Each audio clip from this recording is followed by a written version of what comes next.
Okay, good evening, welcome everyone. Seeing quorum, the chair opens up the Wednesday, November 5th, 2025, meeting of the Mashpee Planning Board. It's 6:30 PM. We're meeting here at Mashpee Town Hall in the Wacoit Meeting Room, 16 Great Neck Road North, Mashpee, Massachusetts, 02649. We're being broadcast live and recorded. We're being streamed on live on the Town of Mashpee website, www.mashpee.ma.gov/channel-8. And we're being broadcast live on local channels 8 and 1072. So I would like to invite everybody to rise and recite the Pledge of Allegiance with me. Pledge allegiance to the flag of the United States of America and to the republic for which it stands, one nation, under God, indivisible, with liberty and justice for all. So we have a public hearing. We have a public hearing at 6:40 and at 6:50. Until that time, we will do some other matters that are before the board. First matter is the review of minutes from October 15th, 2025. So I looked at it, I reviewed all the motions carefully, I didn't have any edits. So be. So you're to accept as presented? Yes, present, yes. And there was a couple of notes from Brian, so with those notes incorporated? Yes. Okay. Is there a second? Second. Any discussion? All in favor, say aye. Aye. Aye. Abstain. Thank you. Is it enough time to do the A&R? Yeah. You should. Well, we could take that out of order, although I'm not sure. Chris Crane is representing both Shellback and the A&R folks, so it may not be. I was hoping perhaps we could do the engineer thing, Okay, let's do the engineer's report. Yeah. Sorry, Chris. or not the engineer report, but rather the Yes, consulting engineer. okay. So So I think, is it on the agenda?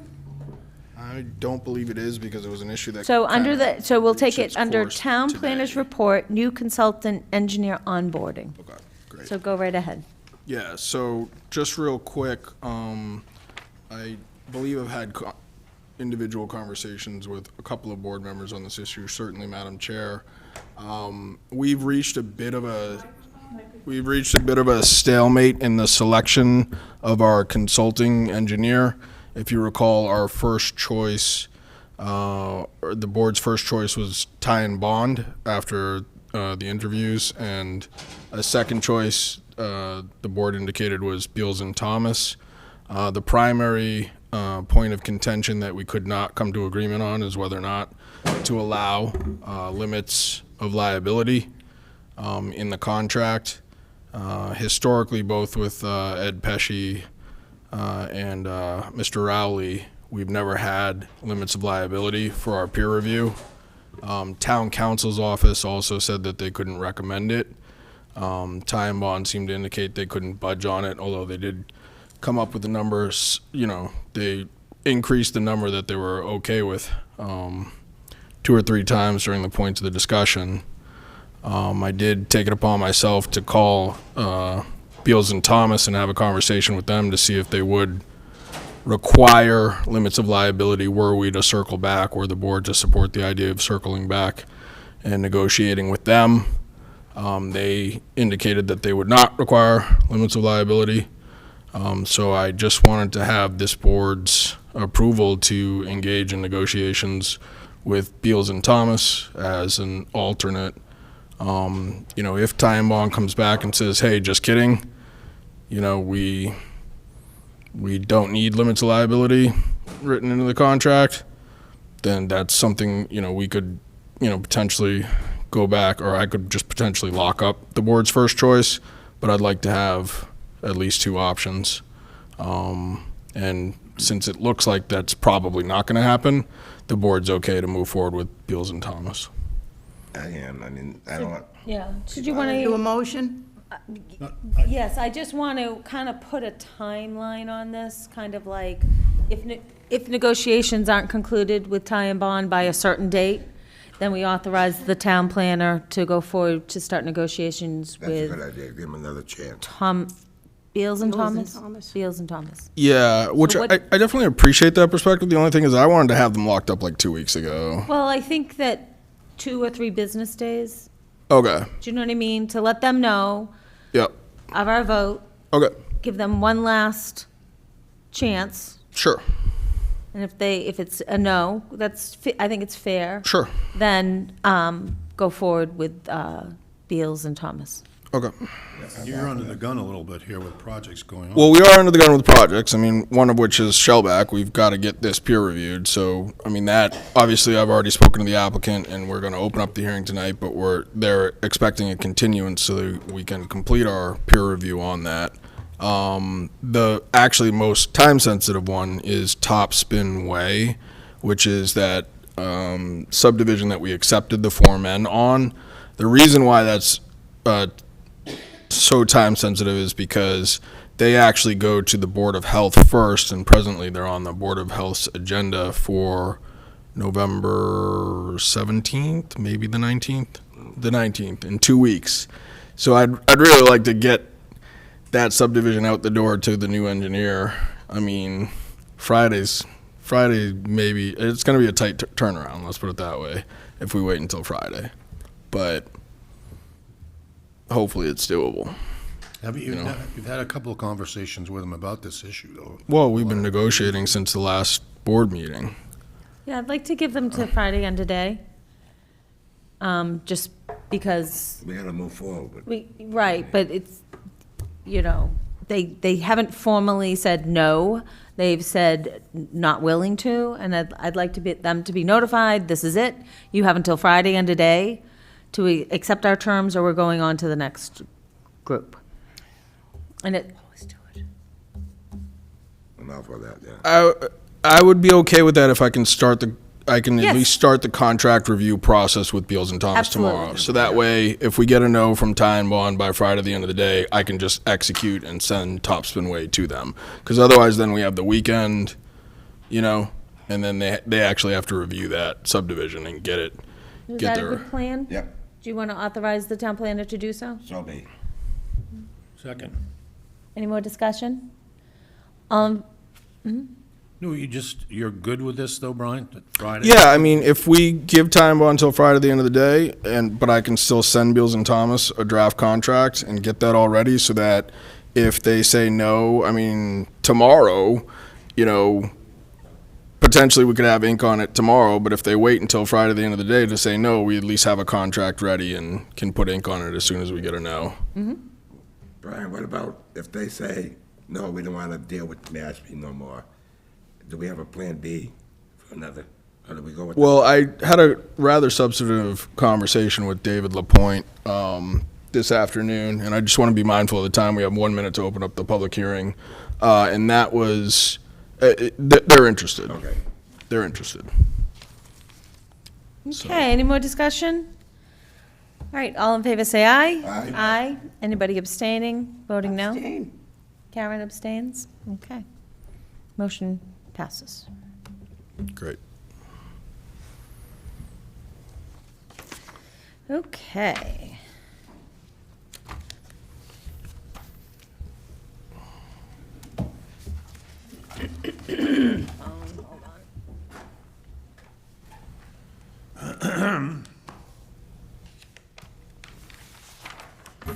Okay.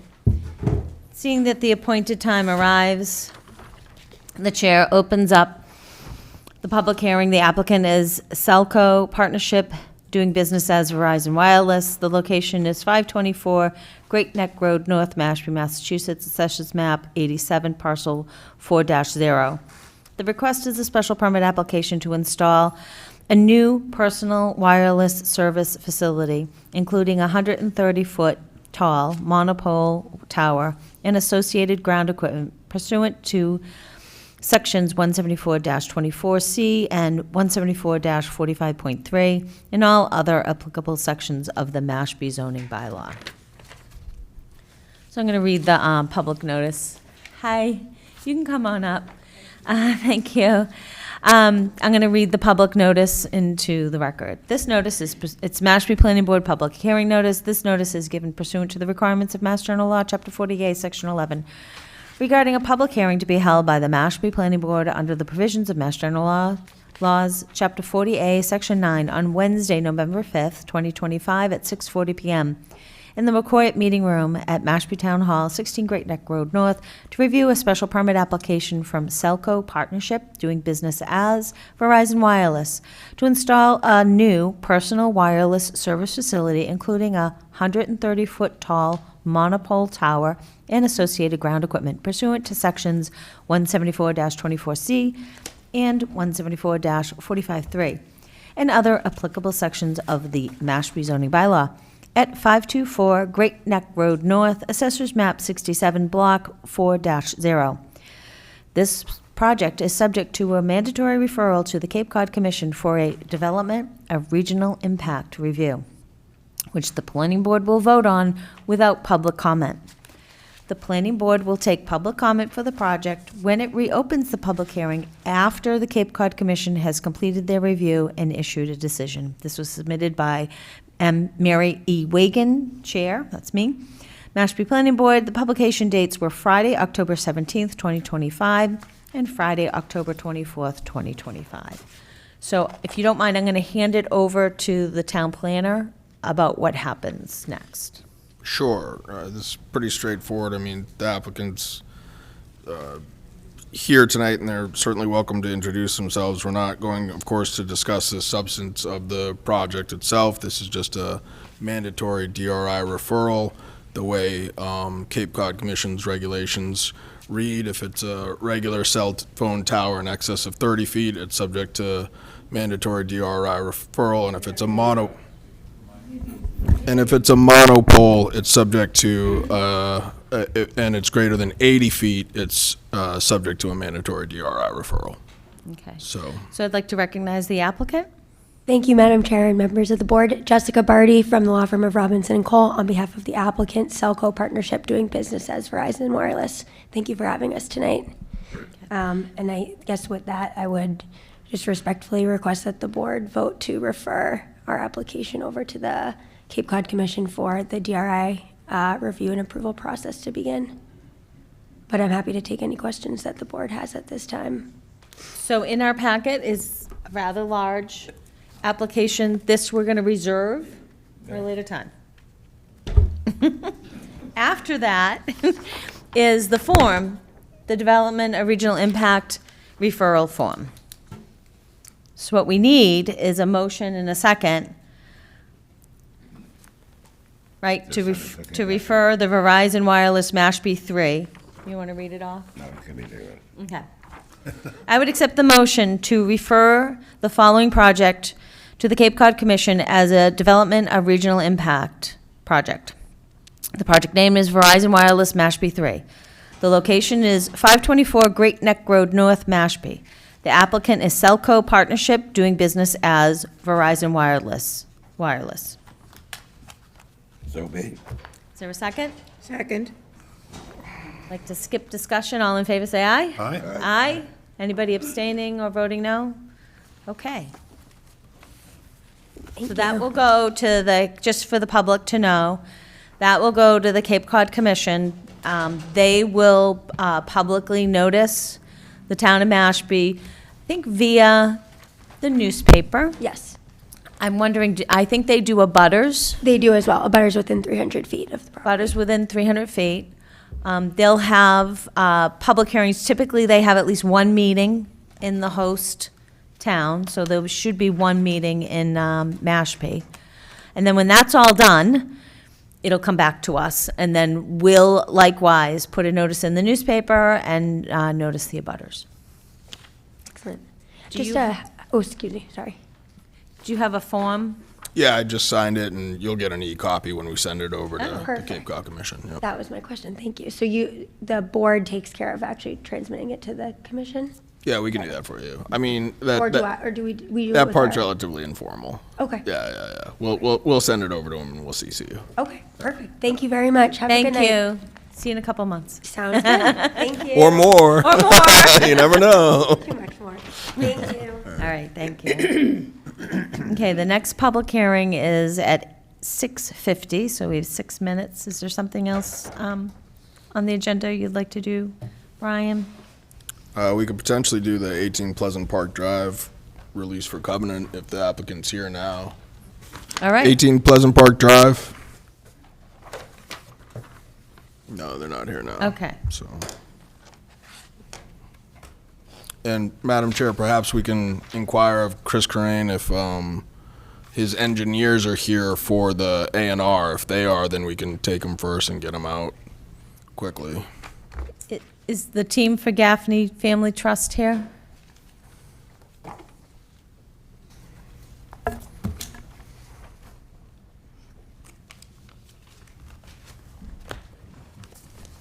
Good evening, Madam Chair, members of the board, Attorney Christopher Corain representing the applicant, the Gaffneys. I don't know if my engineering team is here or whether they're planning on being here. It's simply, these are 2 lots in New Seabury. I think they're in the New Seabury Special Permit area. We're simply removing the lot line that bisects the 2 lots and to create one larger lot. So that's really all this is. We provided plans, Mylars, so should have everything they Okay, need. say that again. What's going on with the lots? So they are 2 separate lots. Okay. We are removing the lot line that bisects the 2 lots to create one large lot. Okay, I see. Lot line being eliminated. Correct. Okay. And I think a very important data point, Madam Chair, if I may, for this board is both lots individually are compliant under current zoning. They're both in excess of 1 acre. So they're just creating a singular lot that would be in excess of 2 acres. And my understanding, I don't want to speak too much for the applicant, but the rationale is they're building a pool house and they want to hook the pool house up to the same septic and they don't want the piping running between the 2 lots to be in violation of setback requirements. I'm good with it. Yeah, they don't. Anybody else have any questions? So I'd need a motion to endorse this A&R. And make a motion to endorse this A&R. Second. Any discussion? All in favor, say aye. Aye. Right, thank you. Anybody opposed or abstaining? Okay.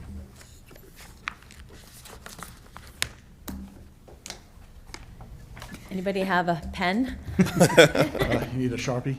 We need a Sharpie. You don't have one in your suitcase, do you? I don't know if we have a Sharpie. And Chris Ball to the rescue. Just you sign it, right? No, I think we all signed it. I signed it Yeah, first. everybody signs it.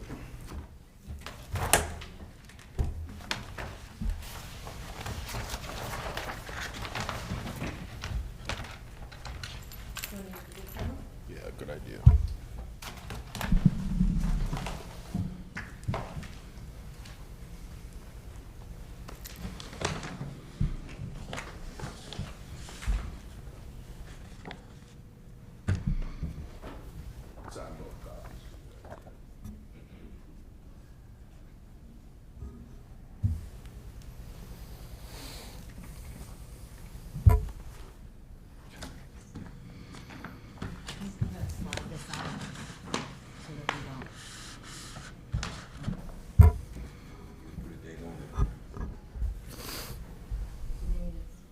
Have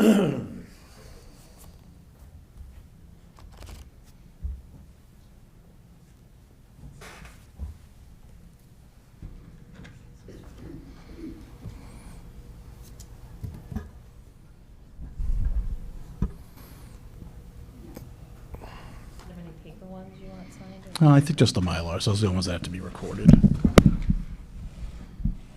that got done.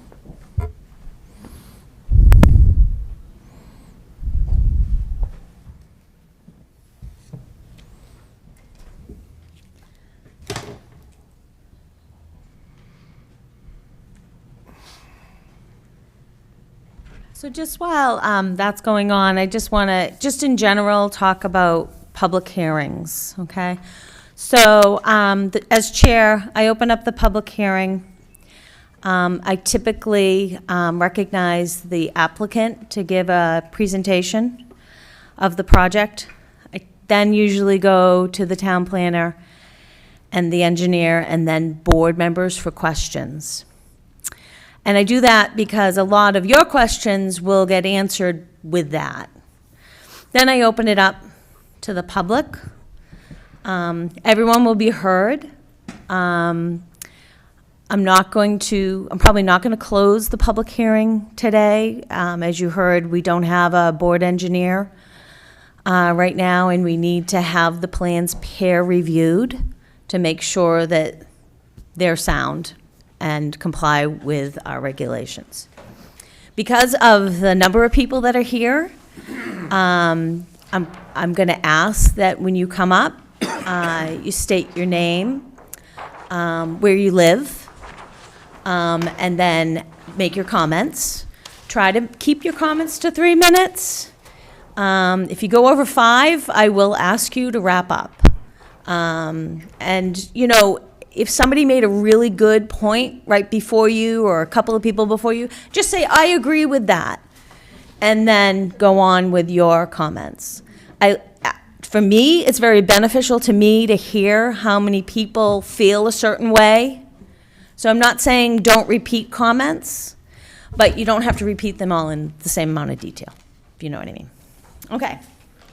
So seeing that the appointed time has arrived, the chair opens up the 6:50 public hearing. The applicant is Shellback Development, LLC. The location is 647 Falmouth Road, 9 Shellback Way, Mashpee, Mass. Assessors map 81, parcel 132. The special permit it's a special permit application to construct a 13,229 plus or minus square foot specialty retail grocery store on 3.97 plus or minus acres of undeveloped land pursuant to sections 174-24C and 174-25E1 and E2 of the Mashpee zoning bylaw.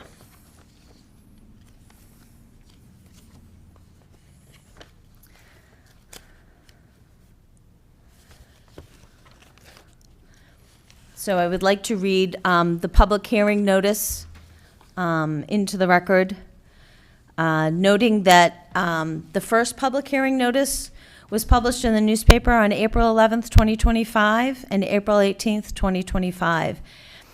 And if I recall correctly, that was then referred to the Cape Cod Commission. Correct. Okay? So just like the last item, we referred it to the Cape Cod Commission, and then when it's done with the Cape Cod Commission, it comes back here. So this proposal went through the Cape Cod Commission, and there's a decision in our packet. It's a public document. All our paperwork in front of us is a public document. You can get anything that we have in front of us from the town planning department. So now this project is back before us. So this is the public notice for this one. Mashpee Planning Board public hearing notice.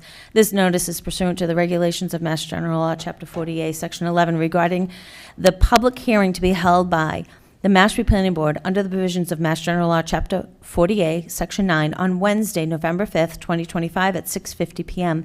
in the McCoy Meeting Room at Mashpee Town Hall, 16 Great Neck Road North, to review a special permit application from Shellback Development, LLC, to construct a 13,229 plus or minus square foot specialty retail grocery store on 3.97 plus or minus acres of undeveloped land with frontage on Falmouth Road, Route 28, and Shellback Way.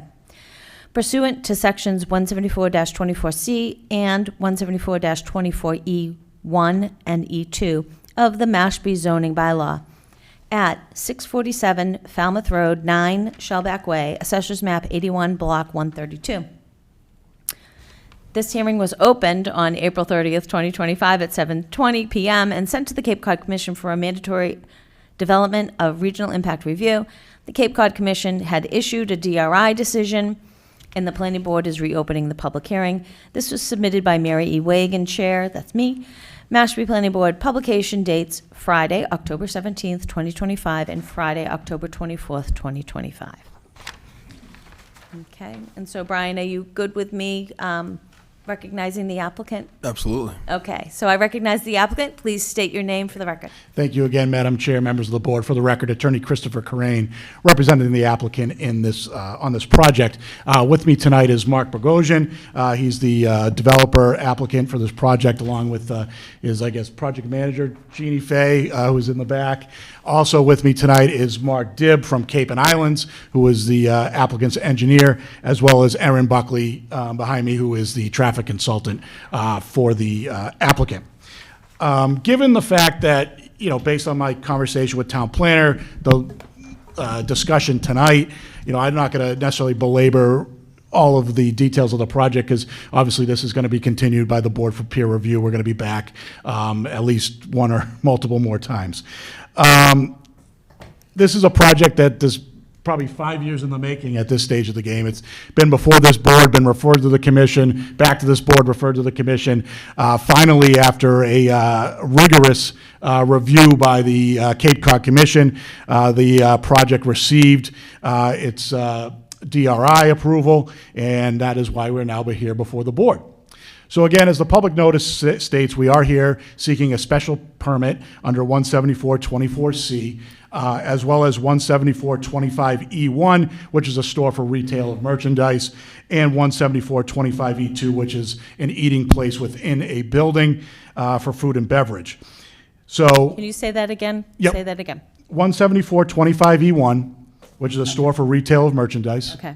And 174-25E2, which is an eating place for food and beverage within the building. Thank you. So we are located in the C1 zoning district, which is a commercial zoning district. The minimum requirements for that district are lot area of 40,000 square feet, minimum frontage of 200 feet. Front yard setback from Route 28 would be 75 feet. We have side yard setback requirements of 20 feet, a rear yard setback of 50 feet because we do abut a residential zone. We have maximum lot coverage allowed is 25%. Maximum height is 35 feet. Maximum amount of stories, which is an apple here, is 2. Our site complies with all of your bylaw requirements. So the lot area is 173,051 square feet, which well exceeds the minimum required. Our frontage, we have frontage on both Route 28 and Shellback Way. The frontage calculation is 352 feet and 49 inches, which again meets the requirement of the minimum side yard minimum frontage of 200 feet. As shown on the plans where the building is sited, we also meet all of your setback requirements. So this building is set back 75 feet from Route 28. It is set back from the sides at 33.6 and 100 feet, so that is compliant. Your rear yard setback is 188 feet, which well exceeds the 50 feet that is required. Our lot coverage is 7.6%, well under the 25%. That's max required. Again, the footprint is 13,229 square feet. Our height is 34.5 feet, which again is meets the maximum requirement allowed of 35 feet. As far as parking, for this particular project, the minimum required parking is 89 spaces. We have planned for 138 spaces, so plenty of parking on site to accommodate this proposal. Chris, do you have a plan on a board? Yes, I believe. Can you set that up in a way that the audience can see it? Sure. You wanna? And I think also, Brian, what we've done in the past is start on our webpage an application where everything that we get is uploaded, so people can just hit a link and see these plans. Yeah, I think we did that for the last few. Yep, I think this one is up there. Oh, it's up there already? Yeah, we have pending applications, and we also have recently approved applications. Okay. Yep. All right, thank you. All right, so we found the zoning compliance. Yes. Charts on the first page. I know. Okay. Make it easy. All right, thank you. Go But I figured, ahead. go over that. That's going out with. Get under your special permit provision of the bylaw, there's numerous criteria, that obviously the project is consistent with state and town regulations, statutes, bylaws, not adversely affect public health and safety, will not cause excessive demand on community facilities, will not significantly decrease surface or groundwater quality or air quality, not have a significant adverse impact on wildlife and estuarine systems, will not have significant adverse impact on traffic safety and traffic flow, will not have significant adverse impact on waterways, fisheries, or public lands, will not have significant adverse impact on neighboring properties, will not cause excessive levels of noise, vibrations, electrical disturbance, radioactivity, or glare, will not destroy or disrupt any species listed as rare, endangered, or threatened under natural heritage, will not destroy or disrupt any known historic or archaeological site, will not produce amounts of trash, refuse, or debris in excess of the town's landfill capacity, will properly dispose of stumps, construction debris, hazardous materials, and other waste, provides adequate off-street parking, will not cause excessive erosion or runoff onto nearby properties, and will not otherwise be detrimental to the town. Again, go ahead. I'm going to ask you to slowly cite that section of the zoning. Sure. bylaw. That is all found in 174-24C. And that's like the special permits? Exactly. That's your special permit criteria. All right, okay, continue, So- thank you, sir. Again, I think that this project meets all of those criteria. Again, we went through a thorough and vigorous review with the Cape Cod Commission, dealing with open space, dealing with water quality. There's an IA system that's being proposed as part of this project. Did a very thorough traffic study that's been reviewed on a technical level by the Cape Cod Commission. Obviously, will be reviewed by this board's, consulting engineer through peer review. So again, we think this is a good project for the town. We think it meets the town's, comprehensive planning as far as economic development, by bringing in, jobs, by keeping people buying local, and again, just keeping people from going to Hyannis and other places. Okay, you use the term IA, can you explain what that is? Yes, it's innovative alternative technology system. So I don't know exactly what you use on a commercial project, but if this was residential, it'd be like a microfast system or a sledgehammer. But it's a system designed to reduce your nitrogen loading. So Okay. it's more intense than your typical old style standard Title V system. Okay, anything else for your opening statement? No, I think that pretty much covers everything. Happy to, answer any questions the board may have, and as I said, we have the development team here as well. If somebody could just do a real quick summary of the plan that you put up, and grab one of the mics, if you don't mind, just in case somebody here You hasn't, can pull that out. hasn't seen the plans. And your name, sir? Mark Dibb, civil engineer with Cape and Islands Engineering. Want me to show both ways, kind of, No, for you we guys? have them in front Okay. of us, so just show the audience, please. Is that okay, guys? Oh, yeah.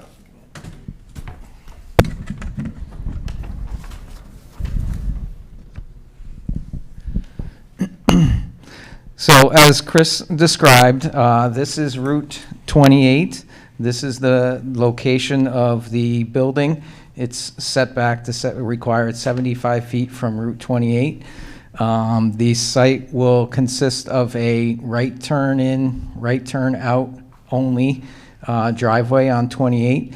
There'll be significant upgrades to the bike path in that area. There'll be flashing warning lights, very detailed and designed crosswalk for that walkway. There will also be access off Shellback Way.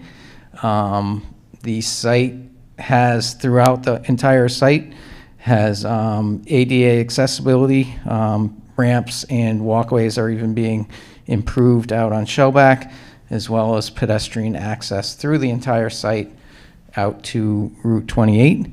The main entrance to the building is on this corner of the building. The parking lot is designed to just get people in and out and around. There is a loading area on this side of the site. There will be some porous asphalt proposed that allows leaching to go through the asphalt. There is also a bus stop proposed, similar to the bus stop you might see over the corner by Roach Brothers. There's a very significant landscape plan proposed. One of the keys to the landscape plan is this area, this natural buffer, is being enhanced. We identified every single tree in that area. Dead trees will be removed. Other trees might be enhanced. There's landscaping throughout the site. And then there's also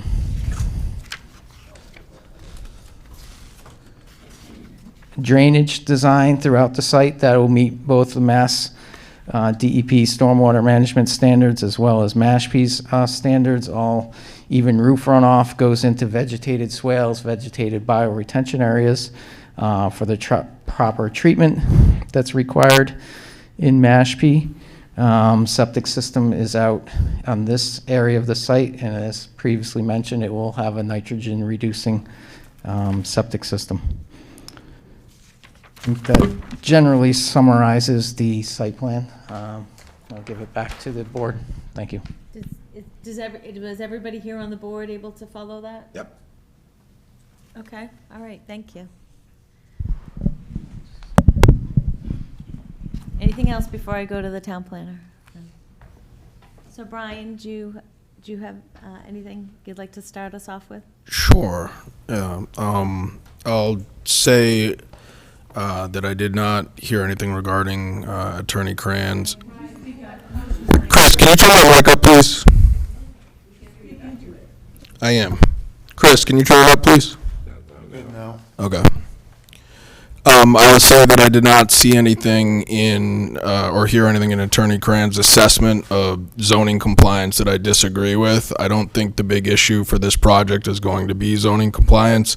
I think the things that this board should very carefully vet are the criteria in 174-24C.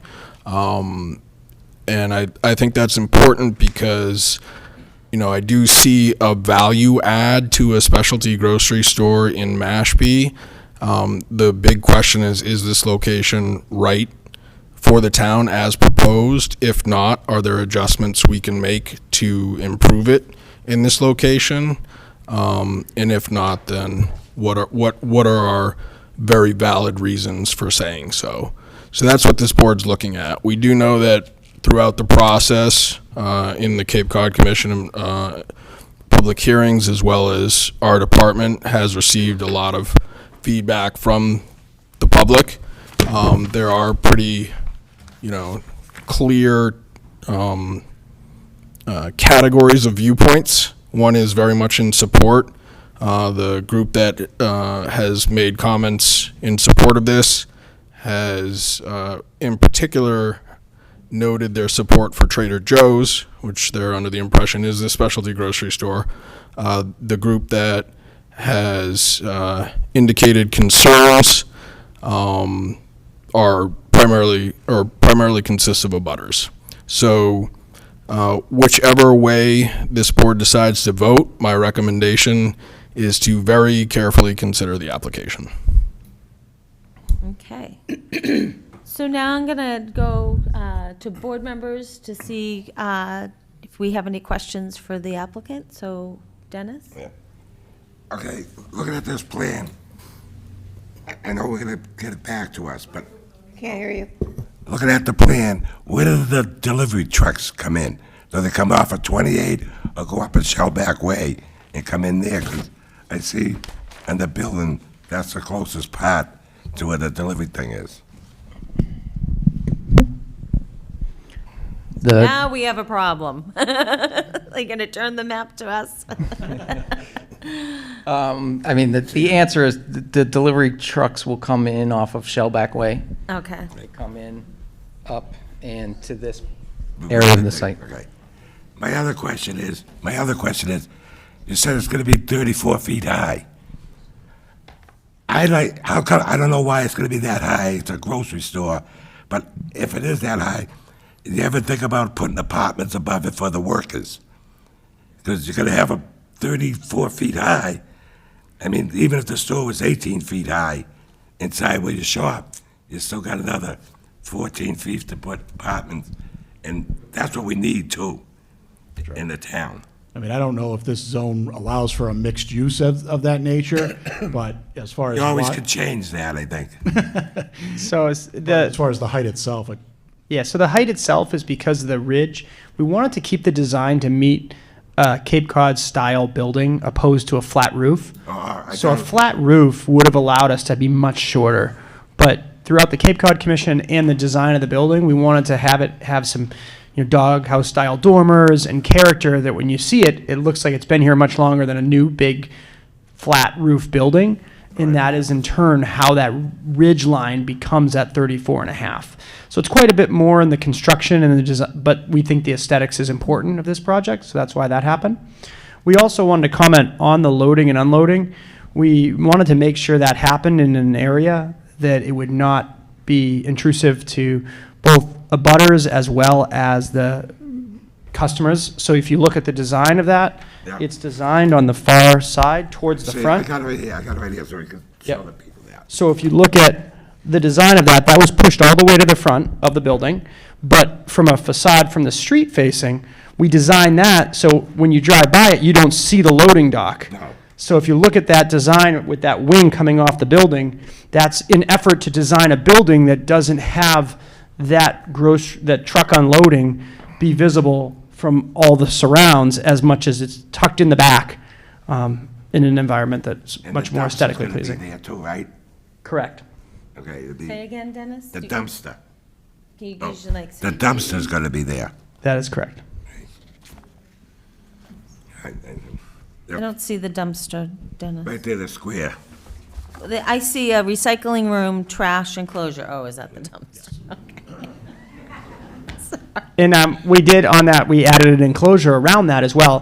Throughout this process, over the last 5.5 years, we've looked at each detail. And in looking at each detail, you start to look at, how do you make the project be the best it can be, and how do you keep moving it forward? And some of those things are going to be evident when you start diving into each detail and seeing, okay, there's dumpsters, they're tucked in the right location, and they have a surround with a fence that's lockable. There's recycling, there's also composting, there's all the things, as well as measures being put in place for rodent control and whatnot. So they've really, each detail is try to be well thought out. And one more thing, this project's been going on for about 20 years. Because when I was on the planning board for a long time, it came up a couple of times. They never went as far as the Cape Cod Commission. But the people in Shellback Way knew there was gonna be a project there. Every 5 years it would come back. One of the reasons it didn't go through Mashpee Commons, wouldn't let them come on Johns Fisher Road, so they could have the access and wouldn't bother, Route 28 in Shellback Way. But this project's been a long time coming. Yeah, we appreciate that. And we're aware when we purchased it and worked, before we purchased it, all the plans and the development of the commercials location, we searched for a location that we thought would be best fit too for the tenant, specialty grocery store. So we really looked through everywhere in Mashpee, and we're excited that this was a spot that meet a lot of those criteria. I'm all through. Okay. Michael, would you like to go next? Sure. I have some serious concerns about this. This Shellback Way entrance with 18-wheelers, I'm sure I'm going to hear from some people who think they might be impacted by this, but it comes at an area where across the street Chipotle is coming into being. We have a new development on Jobs Fishing Road and perhaps another development on the other side of Market Street. This looks like a traffic nightmare to me, to be one, and to certainly it's going to impact the people in this neighborhood. I don't have any doubt about that. And the other thing that I'm a little concerned about is I don't know what the name of the damn grocery store is. What is this place? Trader Joe's. It's Trader Joe's. And have you got a deal with Trader Joe's? Yes, so we worked with Trader Joe's. You have a deal with Trader Joe's. Do you have a signed agreement with Trader Joe's? Yes. Do you have it with you? No, it's a little bit bigger than this binder, but I can be happy to show you the Okay, details of great. that. I'd like to have a look at it. Yeah, so, But there are other issues with this, I won't belabor them, but the traffic flow here is going to be interesting at best, and for the people that live, the abutters on Shellback Way, it's going to be, dare say, an issue.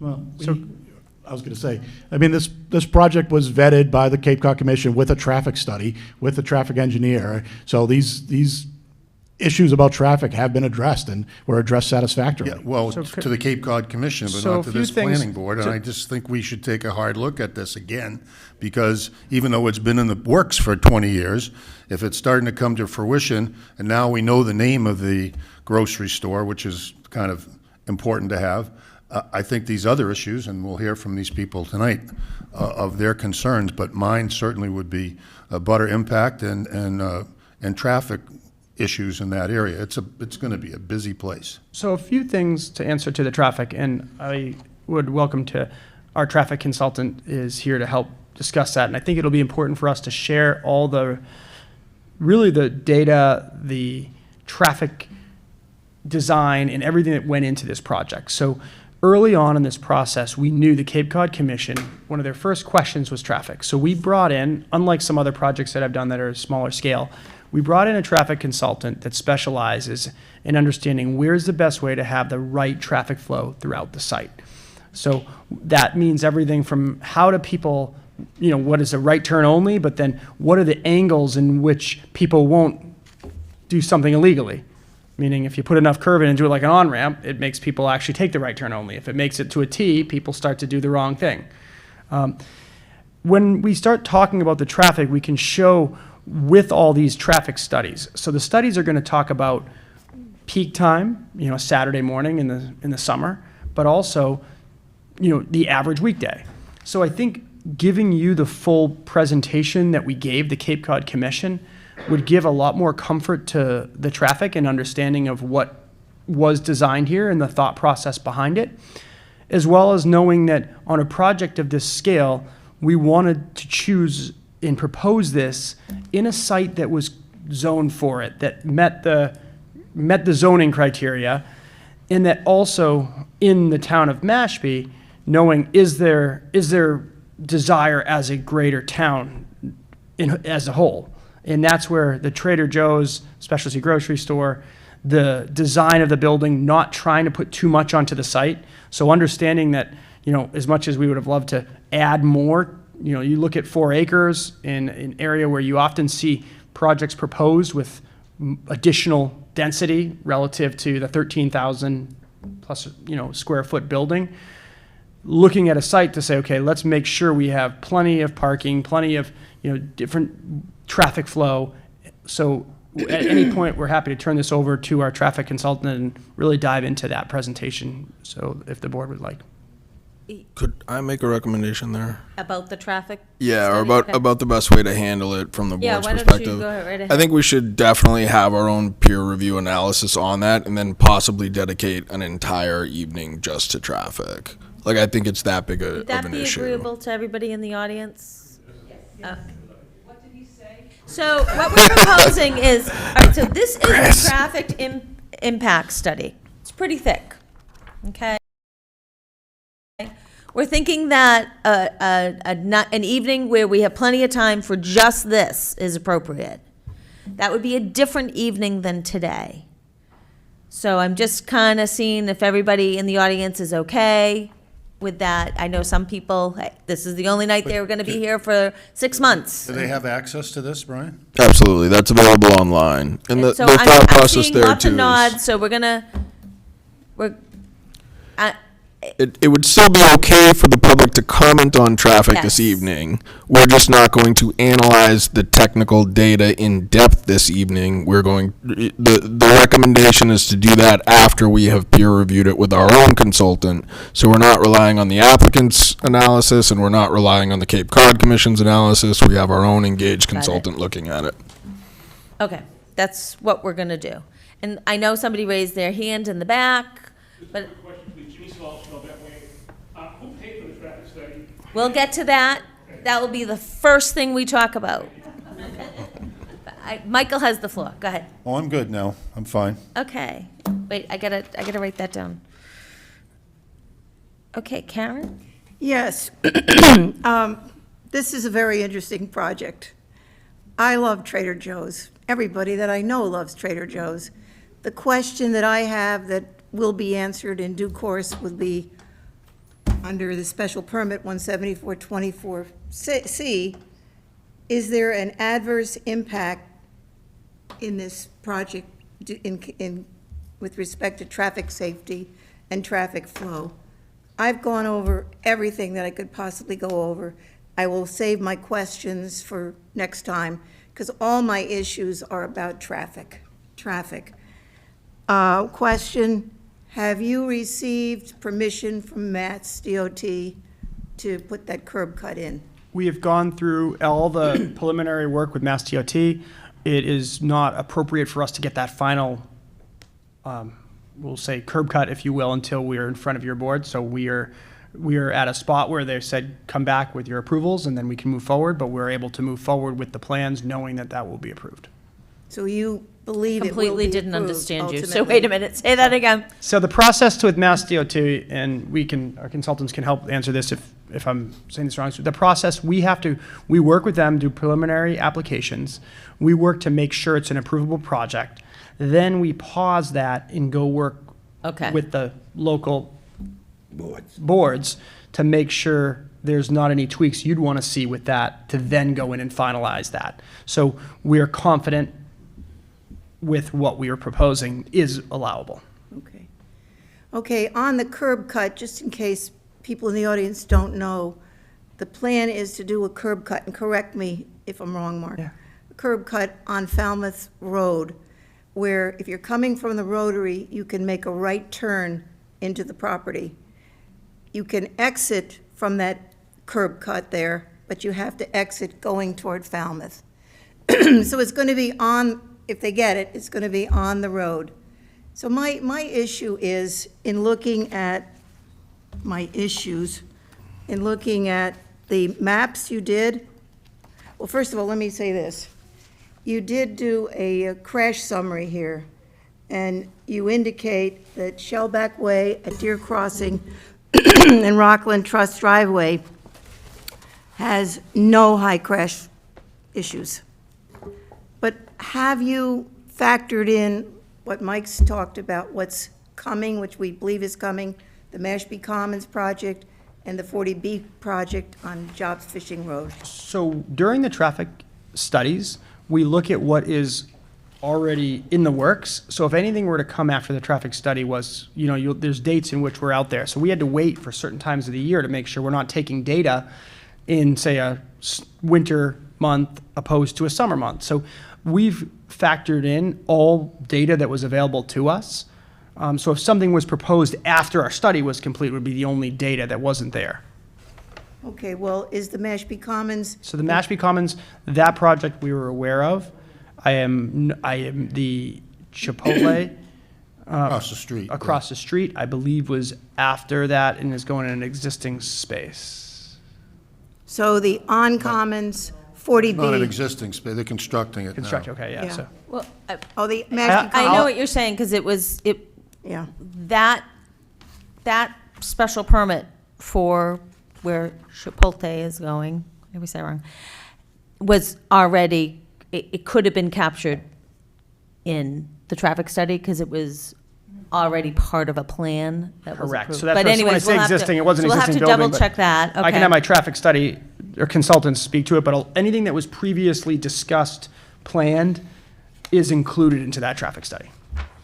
You say in your report, and I don't want to get into this too much, but I think what I want to help the public and to help all of us here is to have some map, you've done the maps here, various maps at different times.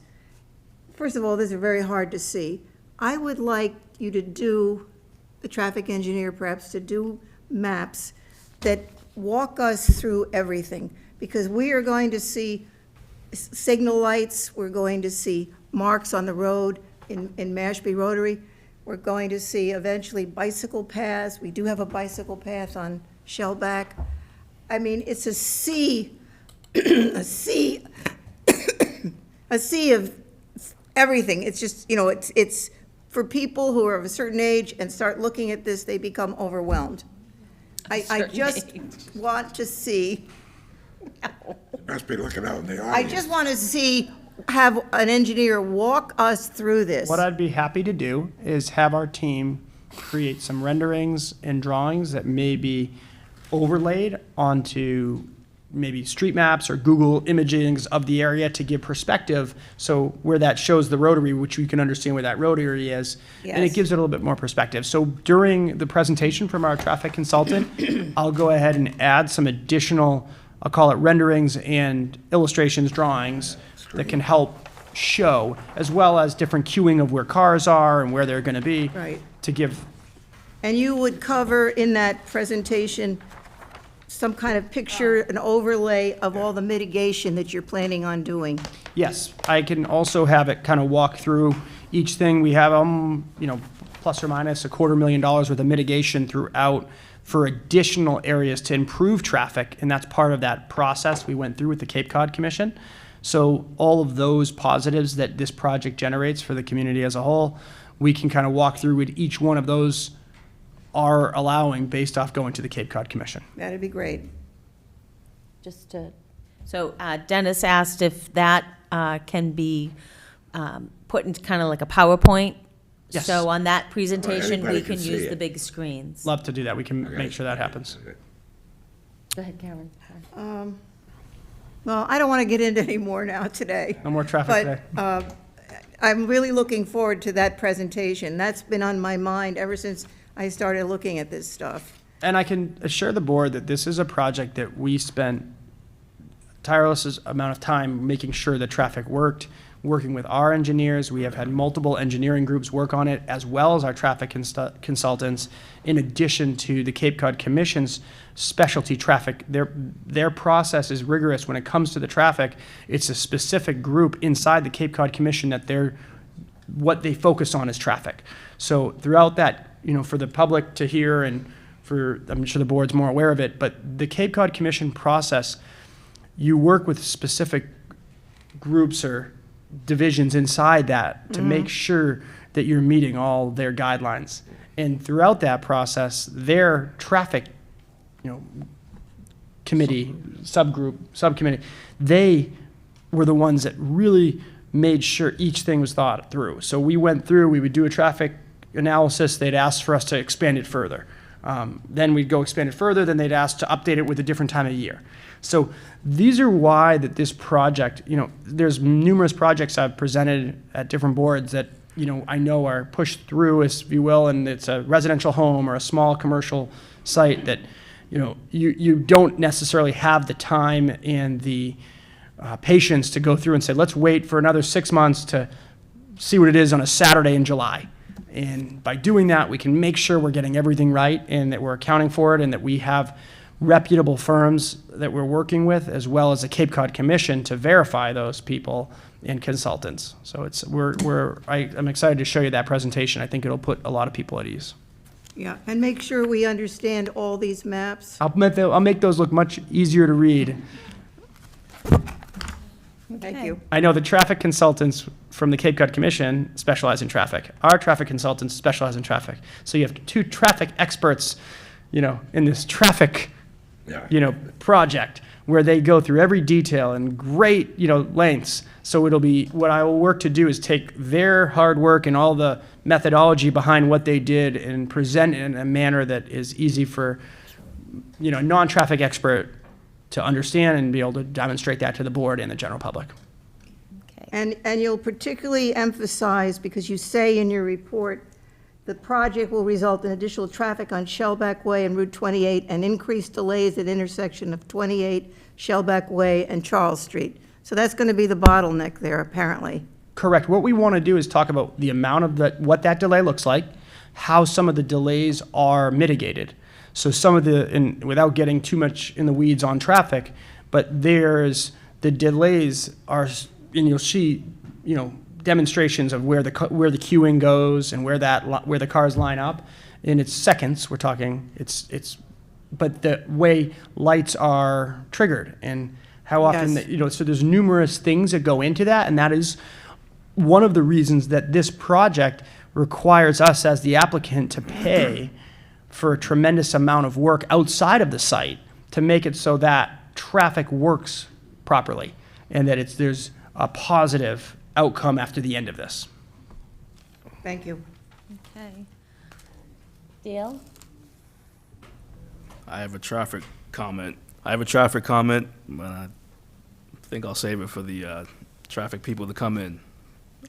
But if you could just quickly touch on the off-site improvements, traffic improvements on 28 for the right in, right out. How do you plan on ensuring that stays a right in, right out? So one of the things that you look at when you look at traffic is not only what are you telling people to do, but how does it actually operate? You know, you often see some things that says take a right turn, but you know people come out and they take that left. The simple answer to that is if you look at the angles in which you enter the street. So if you look at that, when you look at your site plan, you're going to see it turn dramatically towards the right. So you feel as if you're almost going, if you were going onto an on-ramp to a highway, the angles of which you enter that highway is meant so you don't go the wrong way. You wouldn't come to the end of an on-ramp on a highway and then do a U, you're going to go back. You'd feel like it's naturally wrong. So that's part of the design, and the engineers that we've hired, as well as the traffic consultants, they worked hand in hand to make sure certain things were in the design process to make sure that would happen. It was also meant so the viewing, so you'd be able to make sure cars would be able to see somebody coming from each direction, as well as making sure we're maintaining that bike path. We're having a pedestrian, actual, walk symbol to be able to walk, even though there's not many cars coming in and out of that relatively. We wanted to do all these different items to make sure that people would take the right in and right out. I'll have. Okay, Rob? Sure. I'll ditto. My concern is with traffic. I've looked at the plans online, and your stormwater looks like okay. So traffic and traffic safety are utmost. It's traffic safety, traffic time delays or wait times type of thing of just pass through traffic, never mind being customers at the store. And then traffic frustration for butters and just people using the 28 in peak times or even in off-peak times. I looked at your traffic studies. They seem to be adequate. I'm not a traffic person, but I've been to places on really peak times, including Trader Joe's in Hyannis, where traffic and the parking lot adjacent to the Christmas tree shop or Trader Joe's and the other buildings in the site left traffic out on 152, is it? 132. 132, and people going around making it a hazardous situation. I could see on very peak times, the traffic on 28 going into your adequately designed on-ramp or to the store entrance area, being past Jobs Fishing Road light all the way up to Mashpee Commons, backed up, consuming one lane of traffic, waiting to get into a very desirable store. So to answer that, So hopefully you'll have that answered. And the follow-up with that, because there's a lot of activity going on there, several new housing developments on Job's Fishing Road, Chipotle going in there. Can you comment on what, if you've done anything to collaborate with any of your neighbor properties for overflow parking situations? Have you have two banks there? I don't know what their busyness is. If they are talking to you, I know Mashpee Commons is probably not really talking to you, but you have a parking across the street, additional parking, actually quite a bit on the other side of the bank, have you collaborated with any of your abutting commercial entities?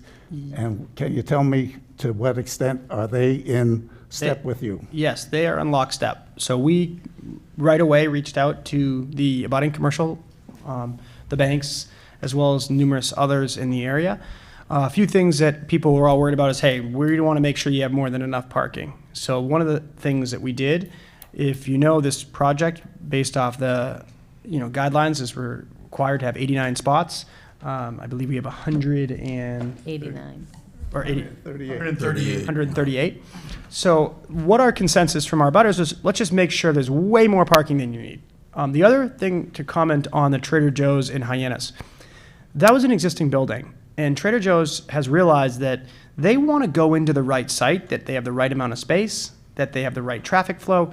Trader Joe's is a very desirable specialty grocer because they do things properly. And one of the things that they wanted was a site that was conducive for this, in a commercial area that had the right traffic flow. So in addition to all of our traffic consultants, in addition to the Cape Cod commissions, Trader Joe's as a whole, they're a very savvy company. They've worked with us for the 5.5, maybe actually 7 years since we first talked, because they understand that in Mashpee they have a demand they want to handle the Mashpee demand. They already have their Hyannis store, that's there. They want to handle the demand that's coming from the Mashpee area that's driving through the Rotary, and they know that the size of the store, all these things are factored in to the demand that's local. And that's why this store checks a lot of boxes for them, but they've made sure on their internal team that this is a project that they're going to have happy customers. And happy customers have good traffic flow, good circulation, a nice building, in an area that's conducive for a Trader Joe's. But have you made any solid arrangements with any abutter commercial properties for additional space and/or traffic diversions on especially peak times? We haven't needed to ask for any help on their behalf. We've spoke to them and had great conversations, but in early conversations, us making sure, looking at making sure we had plenty of parking, and that's where we added it on site. Because we have almost a 4-acre parcel, 3.9, so that 4-acre parcel, we were able to satisfy the abutters, and also they have expressed positive feedback. Thank you. Okay. So I have a question about the site plan. So right now, there's an existing road into the bank, right? But this site would be entered from a completely different entranceway, right? That's correct. Okay. All right. And you talked about vegetated swales, right? So any other examples of low-impact development on the site? So you've got the runoff from the, you have the runoff from the roof. Like, just go over a little bit about the nitrogen control for your stormwater. Yeah, basically, every square inch of both the roof and the pavement goes into some sort of vegetative treatment, and the vegetative treatment does TSS removal as well as nitrogen and phosphorus removal. I think that's one of the reasons why the town has that requirement, that even roof runoff needs to go into a vegetated swale first. Again, we have some areas of porous asphalt, which just completely reduces runoff some by percolating through the asphalt. The entire site has very good separation to groundwater. Our test holes dug to 15 feet never hit groundwater at this elevation in the elevation 38. Groundwater's down relatively close to zero, so we have a good 10, 20 feet of separation to groundwater. That allows the sand to also just do natural filtration. And again, we do have the nitrogen reducing septic system proposed. So that permeable asphalt, no stormwater is going onto it, right? It's just its own. Yeah, it's on the edge, so any rain that falls onto it, Oh, I see it. yeah, It's a it's different color. yes, it's on the And colored and the plan. gray asphalt, that goes into your stormwater system. Correct. All right. And then I have these elevations. These were from April. That's correct. They're dated 2022. That's correct. Have they been updated? No, minor alterations, but no, we've kept with the same architectural plans. Those plans were designed in conjunction with the Cape Cod Commission as we were working through their architectural review subcommittee. So we made sure those hit that. That was one of the things we could check. We checked the box earlier in the permitting process. So we are still proposing the same architectural plans. Okay. So as long as that's the most current. Yeah, so what we'll do That's is on our website. I can provide a up-to-date, and I'll Thank update you. the dating, so that way any minor tweaks that have happened, we're not working on that set. So we'll go ahead and update a set with today's date. Or Lovely. I also will point out, we have worked with a landscape architect to make sure that one of the things we heard early on from the butters was making sure there was natural vegetation in between the property lines. So that was something that in our process, we also talked briefly about that when we were here in front of this. Design review. Yeah, Design review. design review.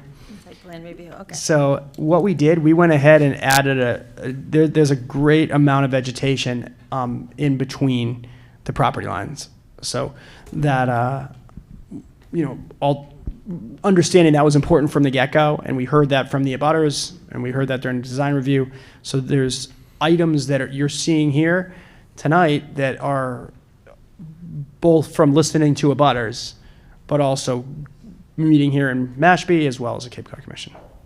Okay, because, right, so my proposed site plan, these are dated January 10th, 2025. So did anything else change?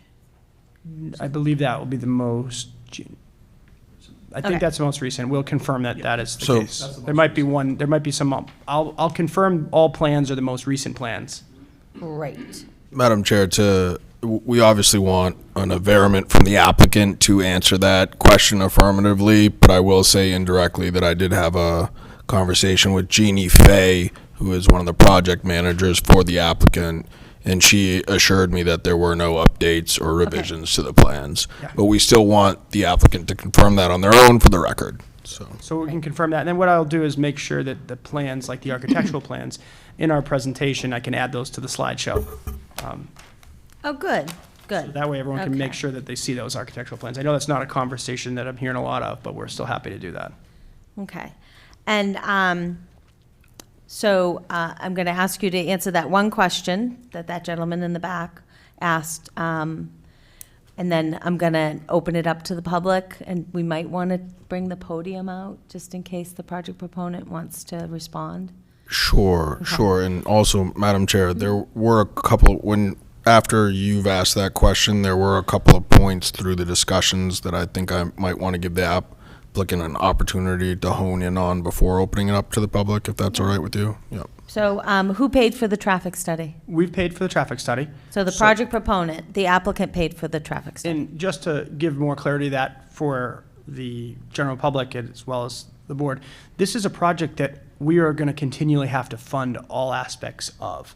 So there's mitigation fees that are paid, there's traffic, all these, so we have to bring in certain companies. So although we are a company that has civil engineers on staff, architects, engineers on staff, we understand that bringing in, the firms that have to work with the Cape Cod Commission, and then we pay those fees, just as we're going to be paying, and we can kind of get into that as we get through this process of all the other mitigation fees and improvements that we'll be doing that are beyond this site itself. Okay. And I think that PowerPoint presentation should talk about that piece, the conditions of the Cape Cod Commission. including those 2 line items that had a cash mitigation. Yeah, so we can talk about the cash mitigation, the off-site mitigation, Thank you. and how we came about with choosing our consultants and their background as well, so that way it gives more clarity and understanding of their expertise. Okay. Maybe So- can I ask my question? Yes. On deliveries, can you assign them like early in the morning or late at night? Instead of coming in at 10 o'clock in the morning or 1 o'clock? I mean, that would save a lot of headaches if the people that live in Shellback Way, there's no delivery trucks coming after 7:30 or something. So typically, that would be, hey, would you accept a condition saying this, that, or the other thing? So maybe you can think about that? You I want would them have to- think about that a On a little lot bit? of the things that I can and can't, so I'm often in front of boards with projects that I have the ability to be the end user. And as the end user, I can be very flexible and Well, make. this is what I'm gonna tell you. So I can research Write that that and get back. condition, or we'll write it for you. Do you know what I mean? Like Chris knows us. Yeah, Just so- think about something So that that's would what work. I guess that's where I, Okay. as a chair, I appreciate the way you worded that, because if it's in the condition, That I'm would not. save a lot of problems. Right, and we don't want to write something that's impossible. We want something that, Yeah, we can work with you, and that's what, I guess my reason to bring that up early on in this process is, we're gonna do our best to make sure this, and we are an advocate for this being a great project, so we'll always get back to you with all the details we can. And also, wait to listen to, hear the abutters to see if that time of day would be more desirable or less desirable to be at night versus during the day. Right. okay, now Brian. Brian, sorry. Great. Thank you, Dennis, for bringing up deliveries. It was just one of the things that I was not necessarily going to go in the direction of a condition with, but I was going to have the applicant maybe chat a bit about that. I'm glad this board has raised traffic, and I'm glad we all see how serious of an issue it is. And I'm glad we're amenable to doing a whole evening about it, as is the applicant. One request I would just quickly have of the applicant is the additional renderings. If we could have those well in advance of the meeting so that they could also be peer reviewed, that would be fantastic.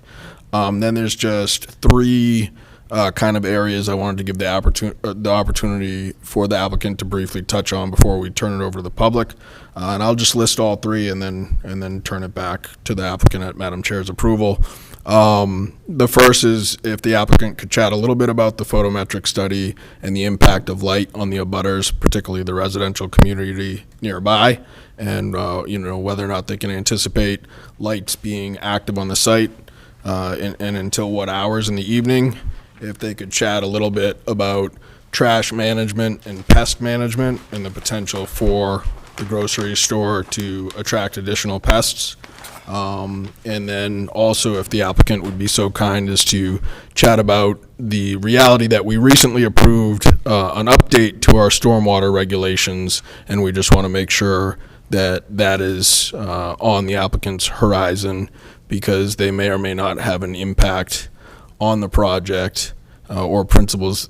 There may be principles embedded within them that the applicant may want to consider, and they may receive final approval before this project does. And that was an update to our zoning bylaw or Yeah, our general bylaw? Zoning bylaw. You guys, Sure, I mean, I'll turn, Detail? the photometric and the, and stormwater management regulations, I defer to Mark, I know they handled all that. Yeah, you can. I don't have that on here. So the photometric is designed to be dark sky compliant. It's got full cutoff lighting fixtures. It's designed to have essentially a 0 off-site overflow of lighting. I think we can consider the comment about timing, lights on, lights off, a reduced lighting setting with the end user. That's something we can provide at the next hearing. I don't necessarily have that exact timing, so we can defer to answer that question. On the stormwater, we fully intend to meet both the state and town regulations.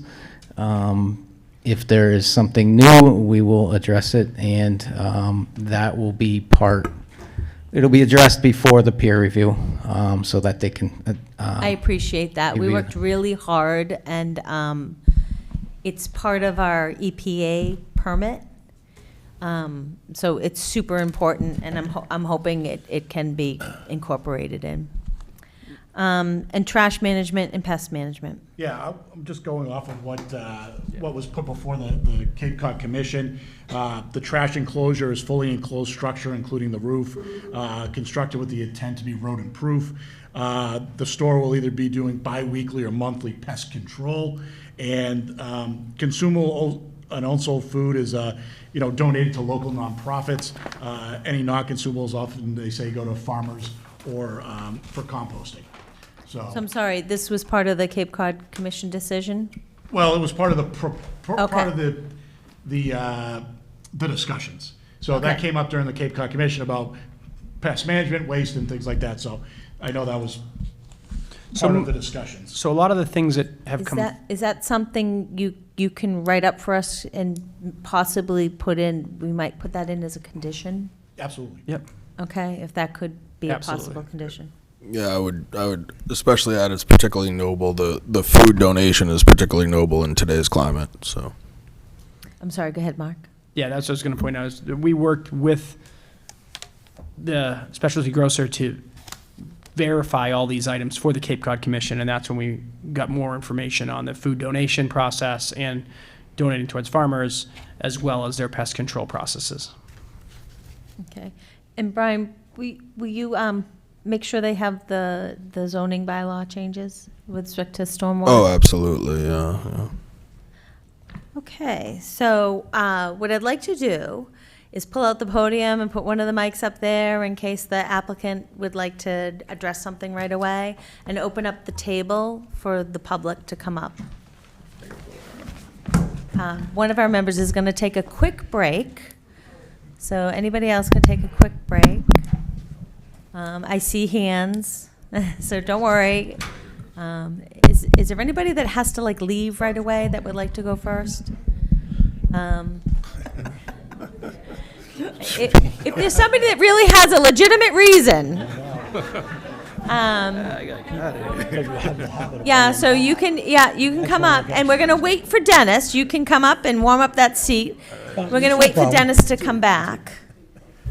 And sometimes the applicant can go right up to the mic. Hi, Brett. Hi.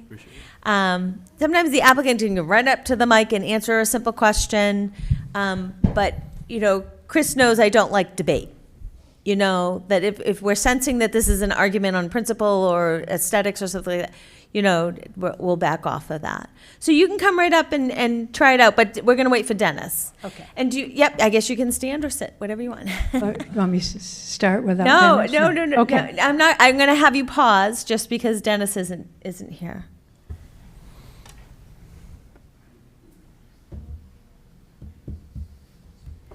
All right, so Brian, you're going to get them the. Moment of silence. And I didn't look at the website, so thank you for Oh, no worries. Yeah. updating me on that. Yeah. Hannah deserves the credit for that. She manages the website. Good. But, we try to do everything we can to keep pending applications up there, and even the recently approved ones. It's usually Did all the time. whatever apps are pending are on the web page, and then usually it's the last 3 recently approved apps we would keep up to. So whatever's the most recently approved top 3. I'm back. Okay, so if you could start off by your name and your address, and then your comment. Sure. Suzanne Laundry, Q112 Shellback Way. Number one, I've been a long time customer of Trader Joe's, starting with store number 1 in Pasadena, California. I do believe that this is a misfit for this location at this time. I have 3 questions. Will a 40-footer be able to negotiate the delivery entrance onto Shellback Way? Can they make that turn? Number 2, what is the square footage allocation on the selling floor for the food and beverage eating area? We've been talking about specialty market. He brought up food and beverage, that there would be an eating area. What is that percentage to square footage? And number 3, for the customer demographics, what percent of the customers do they feel will be coming from Falmouth, Marston's Mills, Cotuit, and Mashpee? That has an impact to me on how I would be arriving. If I was from Falmouth, I would take a left at the traffic light and go in via Shellback Way. And I would leave doing the cut. If I was from Cotuit, Marston's Mills, I would be going around the Rotary. I would be going in through the cut on 28. I would be exiting on Shellback Way at the light. That means then that approximately 50% of the traffic will be borne on Shellback Way, and is Shellback Way designed for that?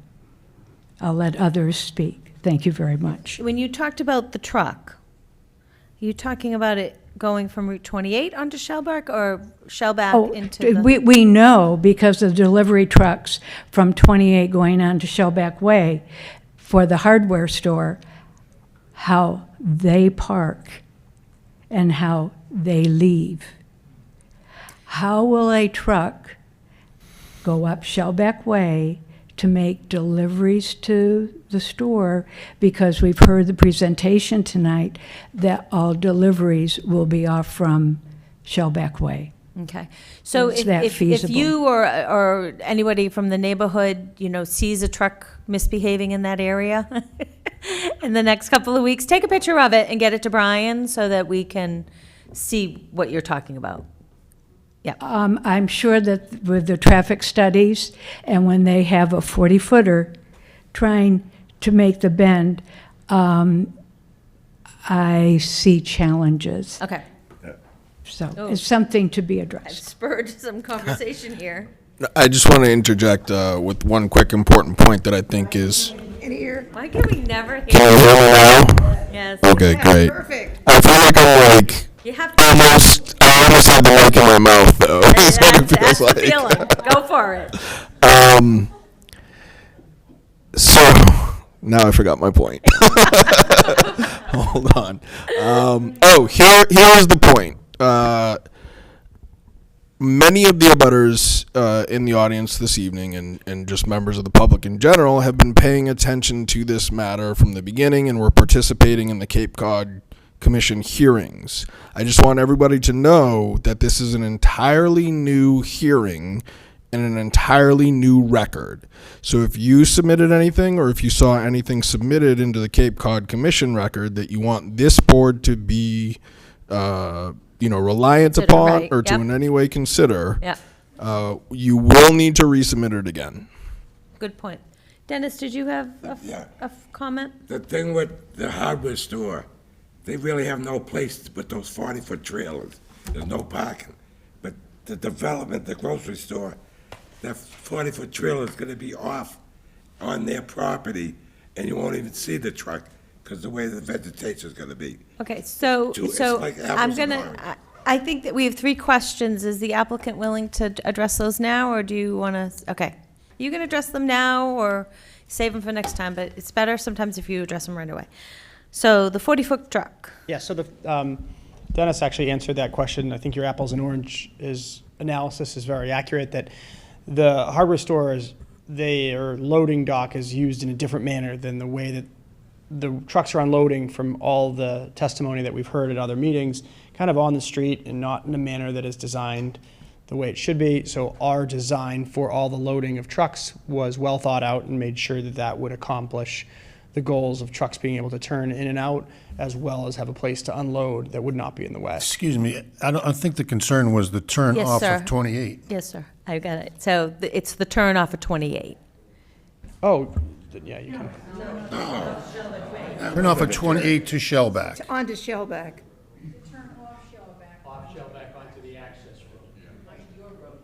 But that wasn't the question. So is that what I just answered, that it's deterred Well, let's from? do them both. So So from 28 onto Shellback and Shellback onto your property.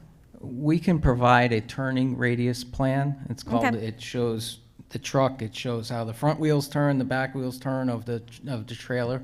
The site has been designed to allow for that type of truck to get off 28 onto Shellback into the site, into the loading area, and then back out of the site. That can be one of the plans that we show during the traffic presentation. It exits also through Shellback? Correct.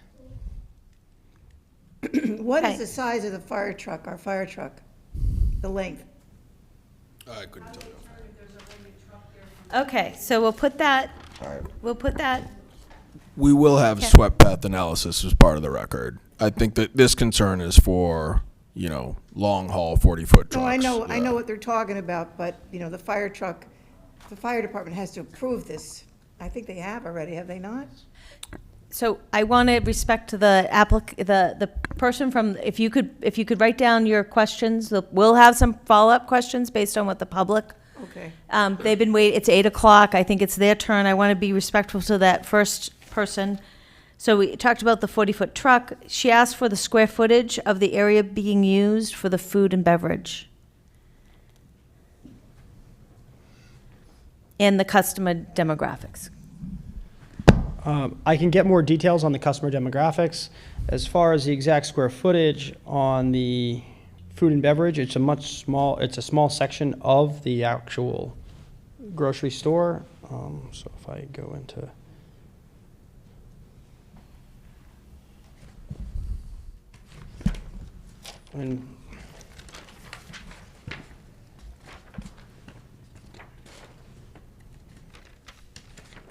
And is the question where in the store is it located?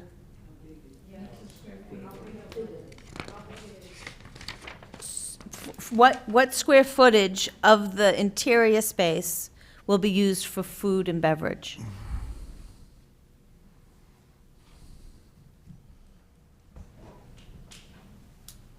I can get more details on Okay. it. As you see it, it doesn't appear to be very much at all, a few hundred. When they say beverage, do you mean the beverage, like the milk aisle? No, we're talking about, they're talking about eating in on the premises, so So there's that no would be subsection alcohol E2. consumption, so it's No, just, no, just food and drink on the premises, which is subsection E2 of I the can use get a table. more of a Okay. ballpark square footage based off what they're intending. All right. Why don't you just come up? Hey, gentlemen, yep, we'll go boy, girl, I guess.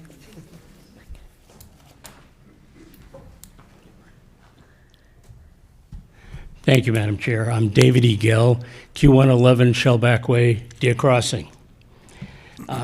We're obviously here tonight because the Cape Cod Commission voted in favor of the project as a DRI and referred it back.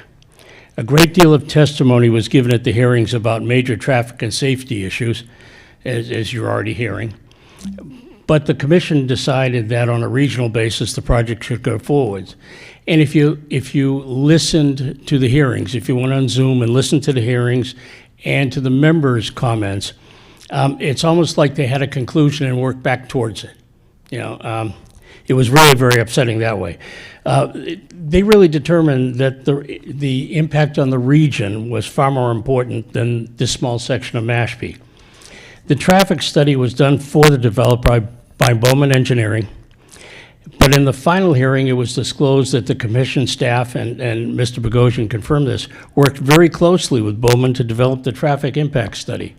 Now, I've never really heard of anything like this, where an independent commission helped set the algorithms and standards and rules that would go into determining the traffic and completely develop the traffic plan that was, in essence, for the developer. I understand Bowman's being paid by the developer, but we were stunned that the Cape Cod Commission staff was on his side as well.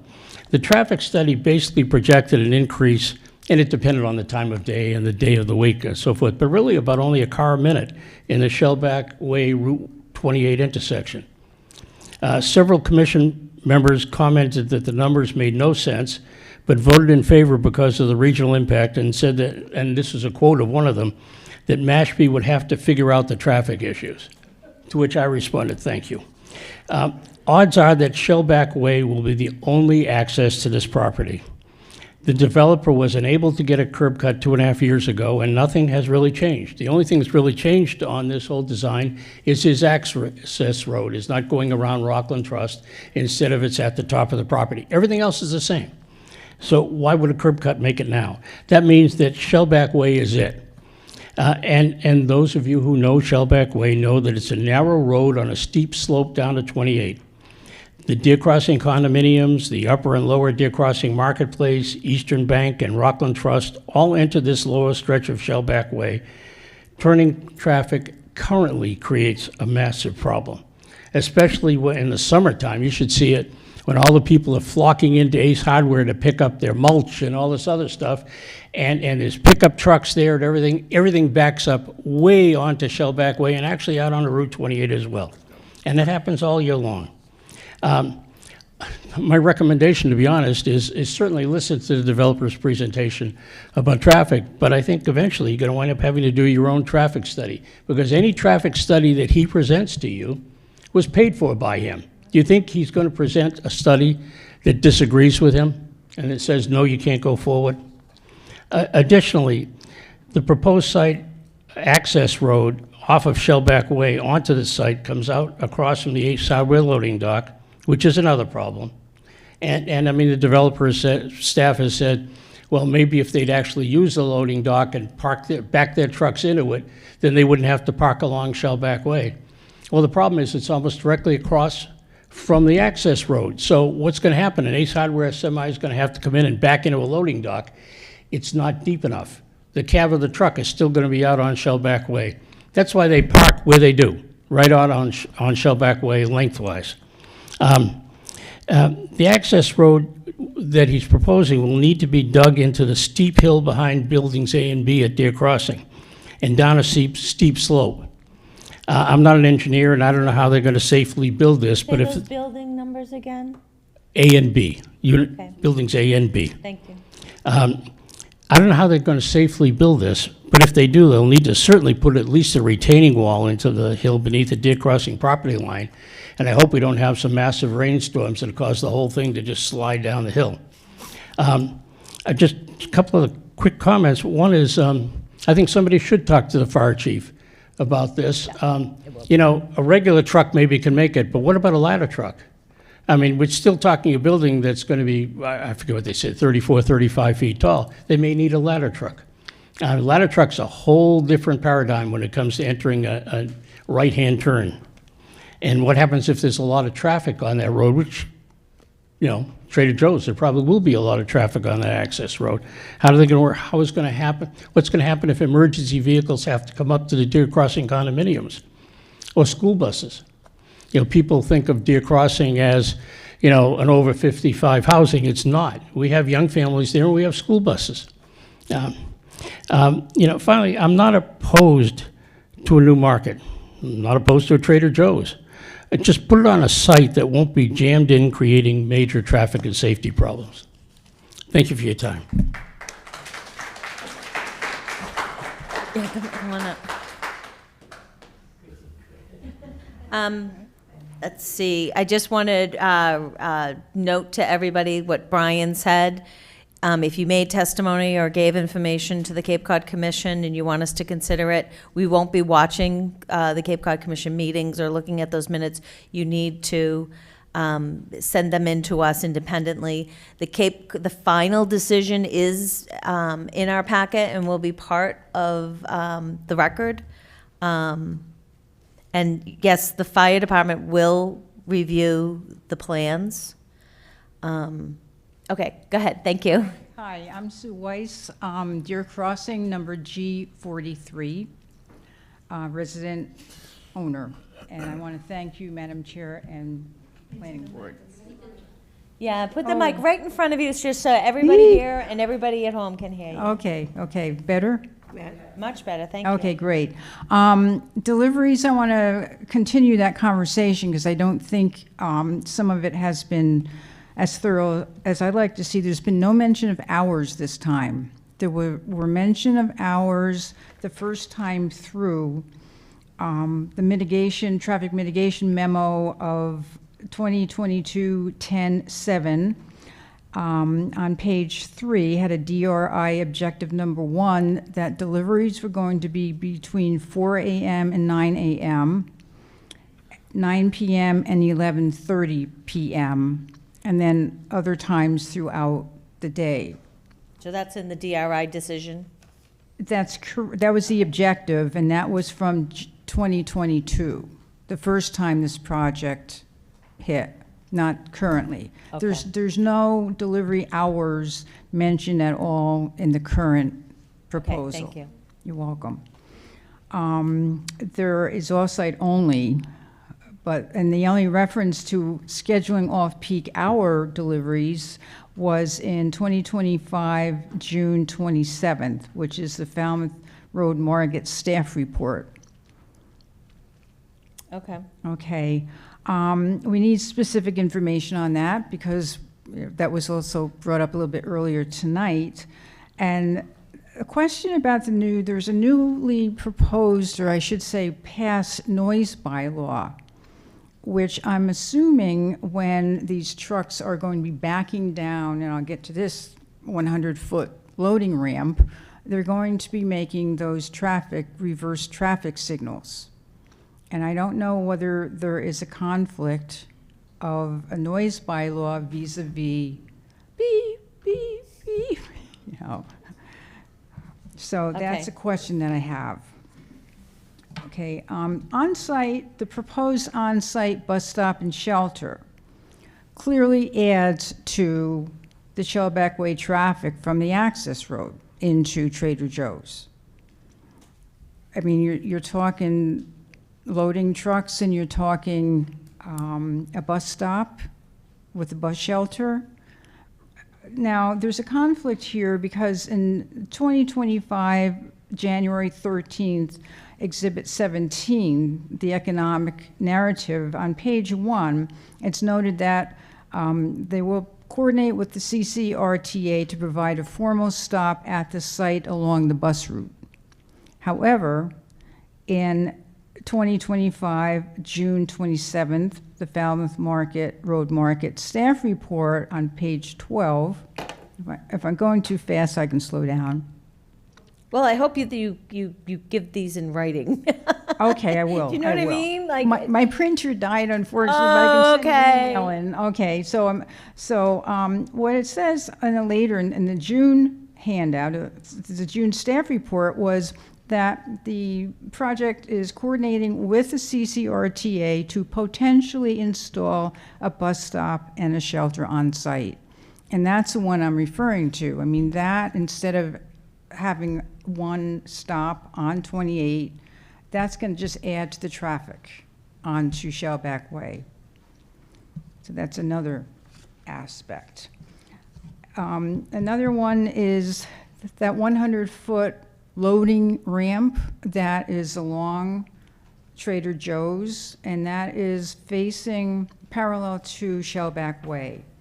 So it's in between Rockland Trust and Trader Joe's, in between the two. And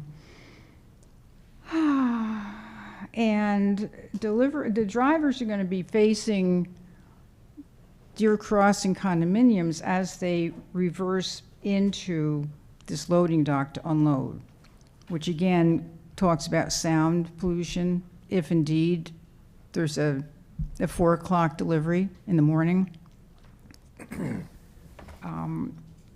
Also, if you look at page 5, there's a roofing plan on the elevation set. And by the way, Mary, you mentioned that there was a 2022 September 15th elevation. The 2025 February 11th is the same. So it's the same redated to 2025, just FYI. And so I just want to bring up the fact that elevation, the ramp is parallel to Shellback Way, and I don't know what it's going to mean for backup delivery trucks at 4 in the morning or at 11:30 at night.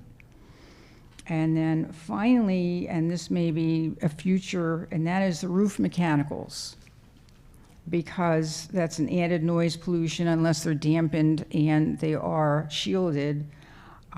Page 3, the roof plan on the elevation set. There's the location of exhaust fans, HVAC equipment, and refrigeration equipment to be coordinated with the tenant. I think it needs to be coordinated a little bit more if it gets that far. And finally, I just want to say I love Trader Joe's. Ever since it came into Brookline, where I lived for a number of years, I was probably first in line, and I love Trader Joe's. So I'm not adverse at all to the grocery store. I'm just adverse to it being in this location, that's all. But thank you. Okay. Yep, well, we're gonna go Boy Gore, so I'm gonna go to the guy in the green.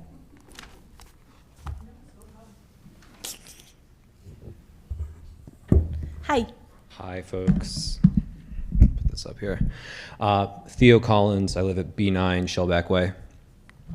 Just a couple of things.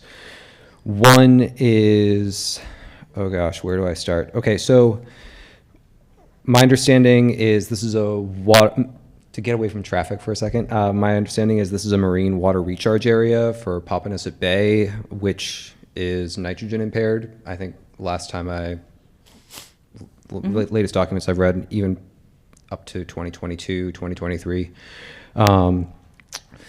And I have a question about the nitrogen contribution of the project. So I understand that the project will be adding, I think, around 24 kilograms a year of new nitrogen inputs, and that's based on all the wastewater, stormwater runoff. I think I remember reading that there's a nitrogen offset, a nitrogen loading offset that's to be paid. I just want to know what that process is.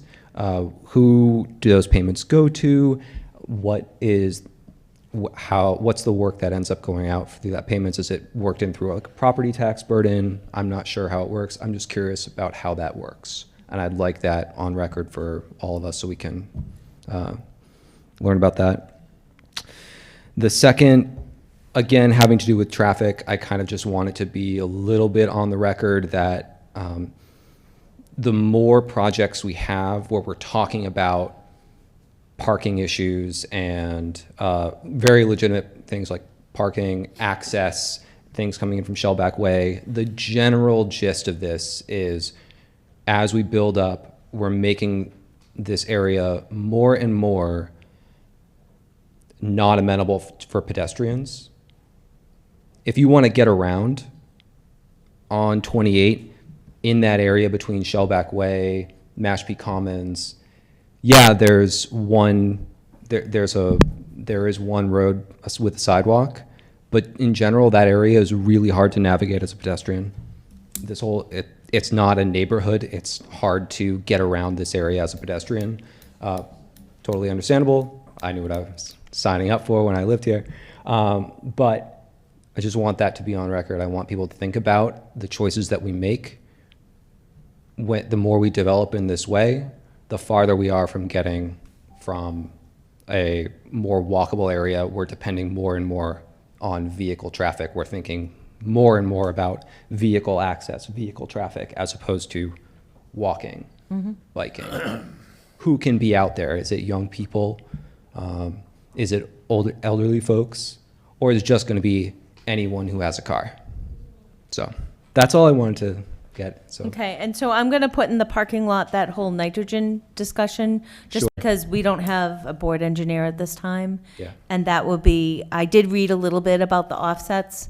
And if we could contact the town manager's office about how those nitrogen offsets are used, that cash does not come into the control of the planning board. I think it's usually a vote by the select board. But if you could confirm that, how those mitigation funds, how are they tracked and how are they used by the town? That's an excellent question. I appreciate it. Thank you. Thank you. Just to comment on the Hi. walkability of that. So we made sure in the design here that we had numerous ways to access the site, and one of those was by foot and by bicycle. So we have bicycle racks, there is the bus stop, and then there's also sidewalks. So we've made numerous updates and enhancements that are allowing ADA sidewalks on all aspects of the property to allow people to be able to walk in there. And if they're even walking through the property, they're going to have a nice environment to walk in and out of. Can you make me a slide about that for your presentation next time? Happy to do that. Slide crazy tonight. We'll make a sidewalk and pedestrian slide. Okay, great. There's a lady in the pink. Sorry, I just have a small child. Oh, can she go first? Okay, yeah, thank you. Hi. Hi. Brianna Latendra. I live in Johns Pond Estates. So I'm here just to speak on the future. I have a young son. He's here with me now. I'm a single mom.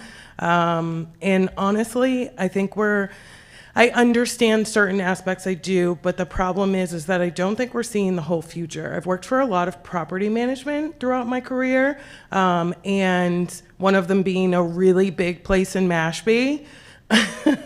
And these same type of issues have come up, and I think we all benefit from this large facility in Mashpee that houses a lot of shops and whatnot, with walking. And I think as items are checked off and the developer gives us some more detail, I think we have to think about our children and what it's going to do for them. My son is in 3rd grade. He's not in the job market yet, but he will be. And to have him go to Mashpee schools and get dropped off by a bus in front of Trader Joe's or somewhere to work a job at 14, 15 years old. The problem is that, yes, we're building, but we need to build for that future. We don't need to stay in a box and just say that, we love the foliage. We do love that. I'm not saying that we don't, but I just think it kind of gets passed over a lot. So I just ask you guys to think about our kids, the future, and, what it can do for them too. Thank you for sharing You're welcome. that. Thank you. Okay, now the lady in the pink. She's had her hand up longer than you. Hi. Hi there. I'm Annie Tabor. I'm in B14 Shellback Way. I first want to say thank you very much for asking what is the name of this place, because 5 years ago it was Trader Joe's, now it was Falmouth Specialty Market, and there's the back and forth, so I appreciate it. I've listened to all the Cape Cod Commission presentations, the developers' presentations, and I will only say ditto to everything about the traffic and everything about the fact that there were a number of people on the commission who shook their head and said, nah, I don't quite know that that's correct. I'm not quite sure why we need another grocery store. We've got Stop and Shop, we've got Roach Brothers, we have a specialty store in Mashpee, all within easy walking distance, all with similar pricing, some maybe a little higher than others, but I think that Trader Joe's isn't necessarily that much less expensive to have another store there. The one thing I have asked numerous times on the calls when I had an opportunity to speak was, I hear about your development for along 28 and along Shellback Way in terms of beautification. You rarely mentioned, or you've never answered the question of what are you going to do for those of us that live in Deer Crossing, buildings A and building B? What about, Dave mentioned, what happens when it rains? What are you going to do back there in terms of plantings, a wall, whatever you can do? I'd like to see something that shows how that's going to be developed to protect our community from what's going on down below the hill. But thank you very much. Thank you. Alana?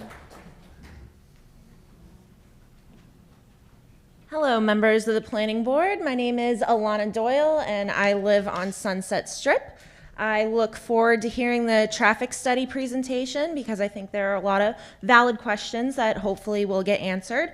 But I did want to speak tonight as an avid supporter of Trader Joe's and how I think it will benefit our community. I became a vegetarian shortly after my 13th birthday. It's hard to believe that was already almost 20 years ago. Looking back, I think I ate grilled cheese every day for the first year. After being introduced to Trader Joe's, it changed.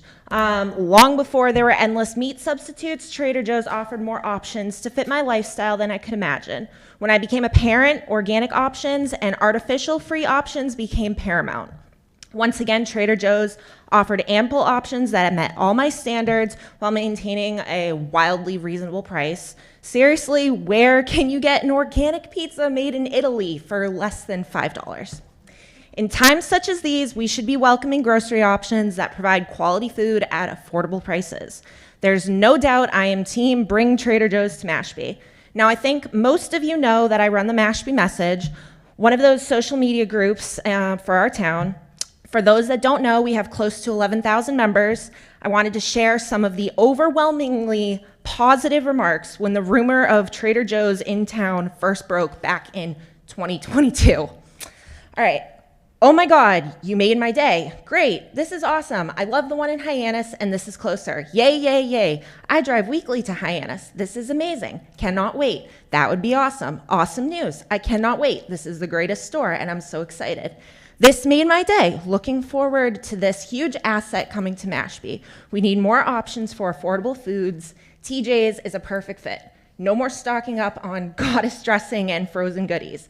I'm so excited to hear this. I've heard it before, but it was beginning to think it was a rumor. Their prices are great and it won't take business from other grocery stores. It's totally different. Cannot wait. This is so exciting to see and hear again. Can't wait, beyond excited, love that store. This is where I'll be shopping every day, getting groceries. It's about time. I hope this is true. Going to TJ's is one of the only reasons I go to Hyannis. Oh my God, yay, I hope this is true. And last, awesome. Make it easier to get good, cheap, healthy food instead of driving to Hyannis. Trader Joe's in Mashpee will be a blessing. They are a great company to work for, pay well, and offer good insurance. Their prices are extremely reasonable, all positives for our community. Thank you. I saw a whole slew of hands. I'm going to go 3 guys in a row. So John Miller.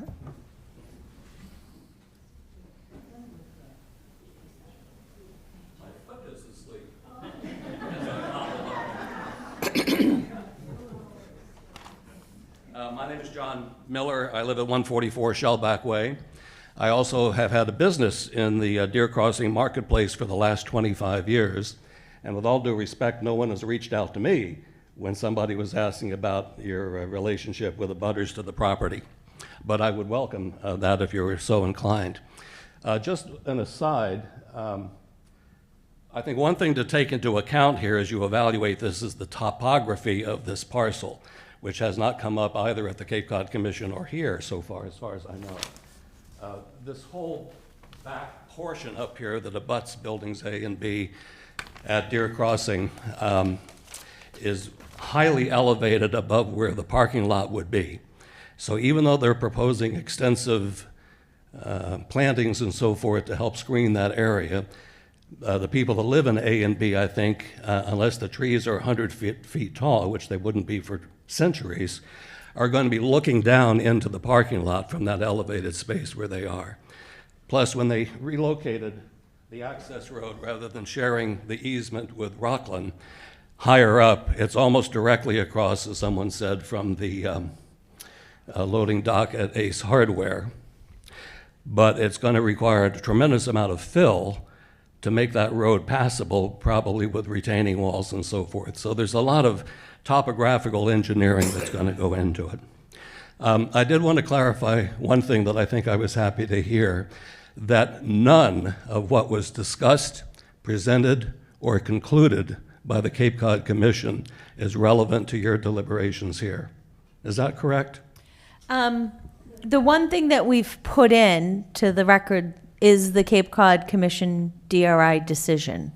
And the reason why we need to do that is because we referred it to the Cape Cod Commission. So we have to prove in the record that that process is over. So that's part of our record. And yes, we can consider it.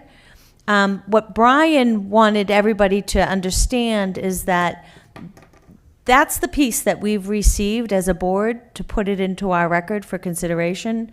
So if somebody did a detailed analysis or had a lengthy comment to the Cape Cod Commission and they want us to consider it, even if the Cape Cod Commission did not, you need to put it into us, into the planning board as well. So that's where that stands, John. All right, I'm a little confused on that point, but sorry. like several others here today, I participated in or listened or watched to Do you want most of. Brian to unconfuse you, or? He's Well, I'm ready to hearing a little bit different nuance onto whether. Well, why the don't I Cape Cod- pass it over to the town planner, so I don't want to confuse I don't anybody. need a comment at this time. I would rather have my say, and then you can take it up in your own deliberations. My take on the Cape Cod Commission's approach is most of the work was done by a subcommittee, which is comprised of, I think, 7 people that are members of the Cape Cod Commission from every town on the Cape. The one exception from Mashpee chaired the subcommittee, Ernie Virgilio, but as chair, he was pretty neutral on any discussion that took place. So everybody on the subcommittee that did the grunt work relied heavily on staff. That's my observation. And then when the conclusions were reached and they presented it to the full commission for the approval of the DRI, the commission itself, not knowing anything to the contrary or any of the underlying detail, basically rubber stamped a favorable report from the subcommittee, in my opinion. It was also troubling to me that none of the dozen or so DRI criteria, which are similar to what's in the special permit bylaw here, are weighted in any known way. So traffic, which is the gorilla that we're dealing with now, was given the same consideration as landscaping or environmental concerns or desirability of having that kind of business in the neighborhood and so forth. That does not make good intuitive sense to me. Regarding traffic, I also submitted some written comments that you may or may not have, but I strongly recommend, as have others, that the town of Mashpee undertake an independent, comprehensive traffic study.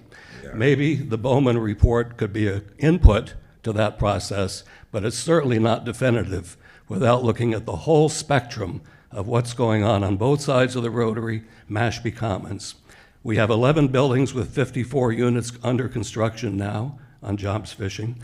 We have a proposal for an almost 5-story apartment building with 65 units at the intersection of Jobs Fishing and Route 28. We have a Chipotle, which is not replacing a restaurant. There's still a vacant restaurant space there, so it could be in addition. Mashpee Commons owns the property on the south side of Route 28. Eventually, something will happen with that.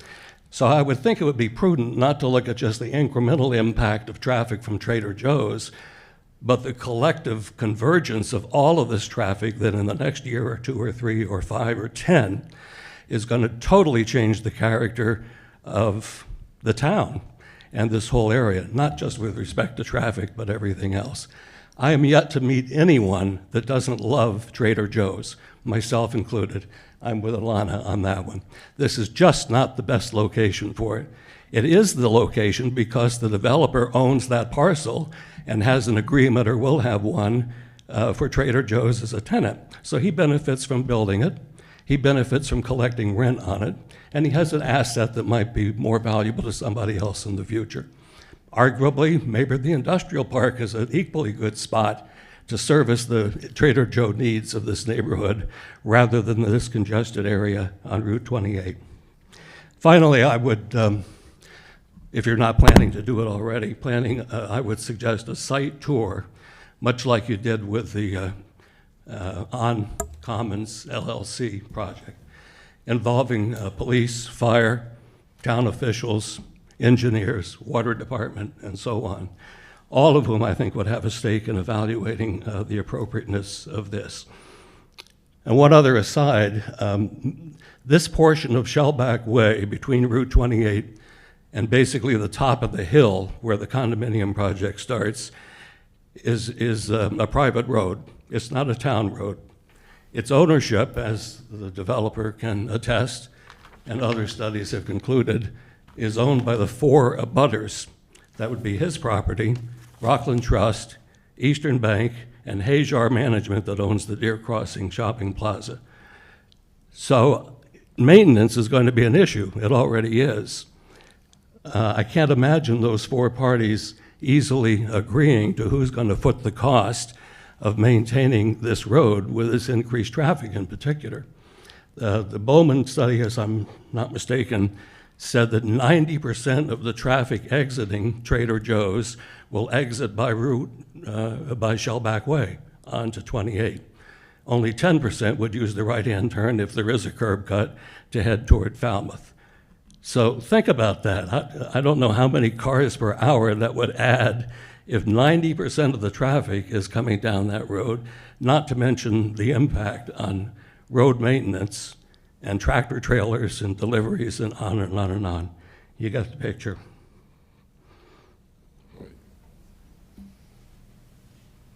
So I think that covers the points I wanted to make. Thank you. Thank you, and I do want to acknowledge that John and maybe some of you, yeah, you can come next. Come on up, but I just want to, yep, come on up. And I just want to note that we haven't gotten to written comments. We probably won't get to them tonight, but we will either read them out or summarize them at some point during the public hearing. Hi. Hi. Oh, Brian, did you want to say something, or do you want to wait? I just want to make a quick point of clarity. I'm sorry. if that's Is that all right. okay? Okay, thank you. Go ahead, Brian. So, Madam Chair, just succinctly summarize my comments regarding recreating a new record. I just wanted to make a nuanced point that, and reiterate that we Still can't hear you. Okay. we will be having our own peer reviews of all of the reports, and I also do like and second the idea to do a site visit for the board. Okay, go ahead. Thank you. Thank you. Well, thanks for running this meeting. I appreciate being able to approach you here, and you're running a very good meeting. Thank you, sir. My name is Dave Scott. I live on 19 Flat Pond Circle in Mashpee, resident here for over 15 years. I have an engineering background, and looking at the site plan, I'm very impressed with the way that it is put together. There's a lot of thought that went into this. You can tell with a lot of input that went into this as well. Also, too, the architecture seems to fit into the town very well. It doesn't stand out as something different or a flat roof. That is very important. Obviously, I'm very much in support of this project. And lastly, I really appreciate that the tenant, the developer has found such a responsible tenant that will be occupying this space. They are a highly respected company, and I think we all recognize that. The last thing I just do want to mention is that I do hear a lot of things about Ace Hardware, and it does sound like there needs to be something that needs to be done in relation to Ace Hardware that's unrelated to this. But as you mentioned, maybe some pictures would help to clarify what the issues are with Ace Hardware. But again, I appreciate you considering this, and we strongly support this project for the town of Mashpee. Thank you. Thank you. So, yes, you gentlemen, and then we'll go to the lady in the pink in the front. Hi. Good evening, thank you. Paul Tanguso, C15 Shellback Way, Deer Crossing. I certainly can appreciate the excitement about Trader Joe's, but I'm also concerned very much about traffic congestion and public safety as a result. I would want to think that the planning board, right, I don't want this to turn in, I get concerned when I hear there's a lot of Deer Crossing residents here, of course, because we would be directly impacted. But I don't want this to be a Deer Crossing versus development versus Trader Joe's. I think that when you look at this from a public safety perspective, it really is going to impact, or I would assume that the planning board looks at public safety from the standpoint of anyone who visits that area is potentially going to be impacted by public safety and traffic issues. So even all the folks that are excited about Trader Joe's, when you go into that area, you're going to be at risk because of the increased congestion, et cetera. And then the only other comment that I want to make is that I know that the traffic study that assumes that folks are going to follow prescribed traffic routes. That means stay on Route 28, go up Shellback Way, take a left at the lights or a right at the lights, whatever it might be. But the one thing that I've seen, and I think we're all a witness to this, is that today's drivers are increasingly distracted, they're impatient, they're more aggressive, and basically feel that the rules of the road, no matter what signage or queuing you set up, they want to make their own rules. They do their own thing. We see that every day. That is reality. And my concern is I haven't heard anything, or I'd like to have the board at least take a look at the informal or unsafe traffic routes that are going to develop as a result of human nature. Folks, when they come up from the Falmouth direction, I am convinced they're not going to wait for the light. They're not going to wait for the left turn. They're going to go right through the retail area that houses Ace and the bank and all those sorts of areas. We've already discussed, I'm not going to mention this, about the Ace Hardware area there. It's very narrow. There's a lot of near misses now with the limited traffic that's there. But if you have folks that decide to take a shortcut through that retail outlet area, now they're going to be crossing over Shellback Way to go into the Trader Joe's entrance on Shellback Way and exit the same way, which to me is more of a risk because you can't see someone coming. And again, like I said, I think that's a big risk. I don't know about the cutback that was mentioned as far as on Route 28, whether that'll be approved or not. But I also see some issues there where I really do think that if you do have that entrance and exit off of 28, you're going to see people making invalid U-turns. People do what they want today, and that's just the way it's going to happen. And you'll say, well, you're kind of making up things that aren't going to happen. And just my last comment, our daughter lives in Milford, Massachusetts, and they put in a shopping area, and it's exactly the same thing. 2 lanes one way, 2 lanes the other way, and they have a right turn only in, a right turn only out. I can only tell you the number of times, and I'm not going to say it happens all the time, but I have seen at least a handful of times where people don't want to go to the lights to wait for that 5 second or 10 seconds for the light. What they do, they put their blinker on, they block traffic because they're going to go in around that cutout, even though they have to make a loop, but to them, it saves them time. Okay? So those are just my concerns. Again, nothing against Trader Joe's like everyone else. I love Trader Joe's, but I think traffic safety is going to affect everyone, even including those people that love Trader Joe's. Thank you for allowing me to comment. Thank you, Paul. Okay, there was, yep, I'll go to you in the back, and then the gentleman in the plaid shirt. And there was, did I miss somebody? Yeah, he was over there, but he Oh, put I'm his hand sorry. on the After the plaid shirt, you can, hi. Hi, my name's Lynn O'Hara. I live at 110 Amos Landing Road in Mashpee. I've been a resident here for 30 years. Out of the gate, I'd like to say I'm here to support this project. I think the developer has been listening to what everybody here has had to say. They are considering the environmental impact, the traffic impact, even dark skies. Now, I don't know about anybody else here, but I like to go look at the stars. And I've noticed that the town of Mashpee has not been addressing that issue, but they're trying to be a good neighbor. This lot is deemed commercial, correct? The town of Mashpee has a plan, a developmental plan, and everybody who has all these traffic concerns, something will go there. Some business will go there. There will be traffic in and out. This is not a bar. They have their hours. We have Roach Brothers, we have Stop and Shop. I've never seen an issue with the trucks. I've never heard the trucks. They do their business in off hours. It's not been an issue. I think we really have to consider the benefits that this is going to bring to this town, the jobs that this is going to bring to the town, and the fact that the people that have been working diligently for so many years on this project are listening, and they're trying to do their best to be a good neighbor, to do what we want, to make sure that the people in Deer Crossing are comfortable. They're putting extra vegetation there, and I don't think, what else can we ask of somebody who's going to be using that property? I don't think there's much more we can ask than somebody who's trying their very best to do what they're doing and bring a great store to this neighborhood, great prices, and like Elena said, I agree with everything you had to say about the store. I shop there all the time. I take my business to Hyannis to go there. It'd be nice to have it here. We have Life neighborhood where a lot of people walk. I walk, it's walkable. We walk to the Mashpee Commons. The lights there are user-friendly, traffic stops. We're able to cross with our little 4-year-old granddaughter. I always feel safe. I never find it a problem.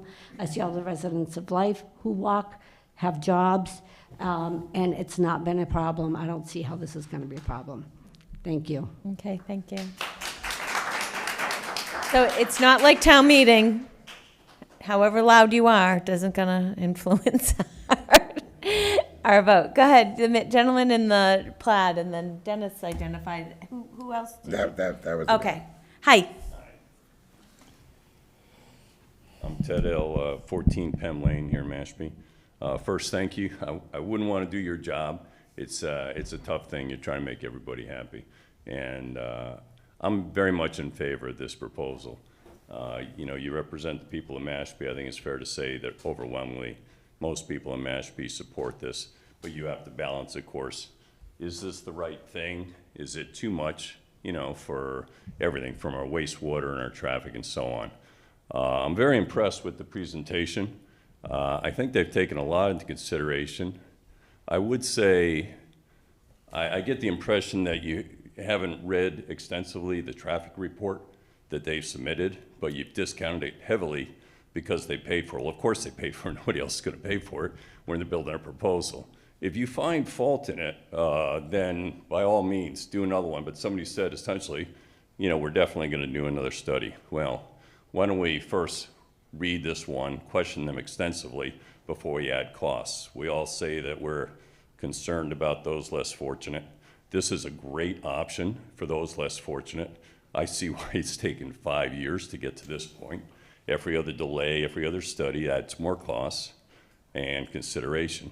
One thing about traffic, the opposite is also true. You know, I have to drive, my phone says it's 12 miles from the Rotary to the store in Hyannis, and I don't know how far it is to get out to Market Basket. I drive through all those other towns and villages just like we all do when we go down there. So we're going to take a load off of their traffic. We're all a little bit more considerate of our neighbors too. Yes, people will come here, but we also don't have to go nearly as far. And we're not going to put that load on Barnstable anymore. We're not going to put that load on Bourne and so on. So I hope you'll consider all that too. But thank you very much for your time. Thank you.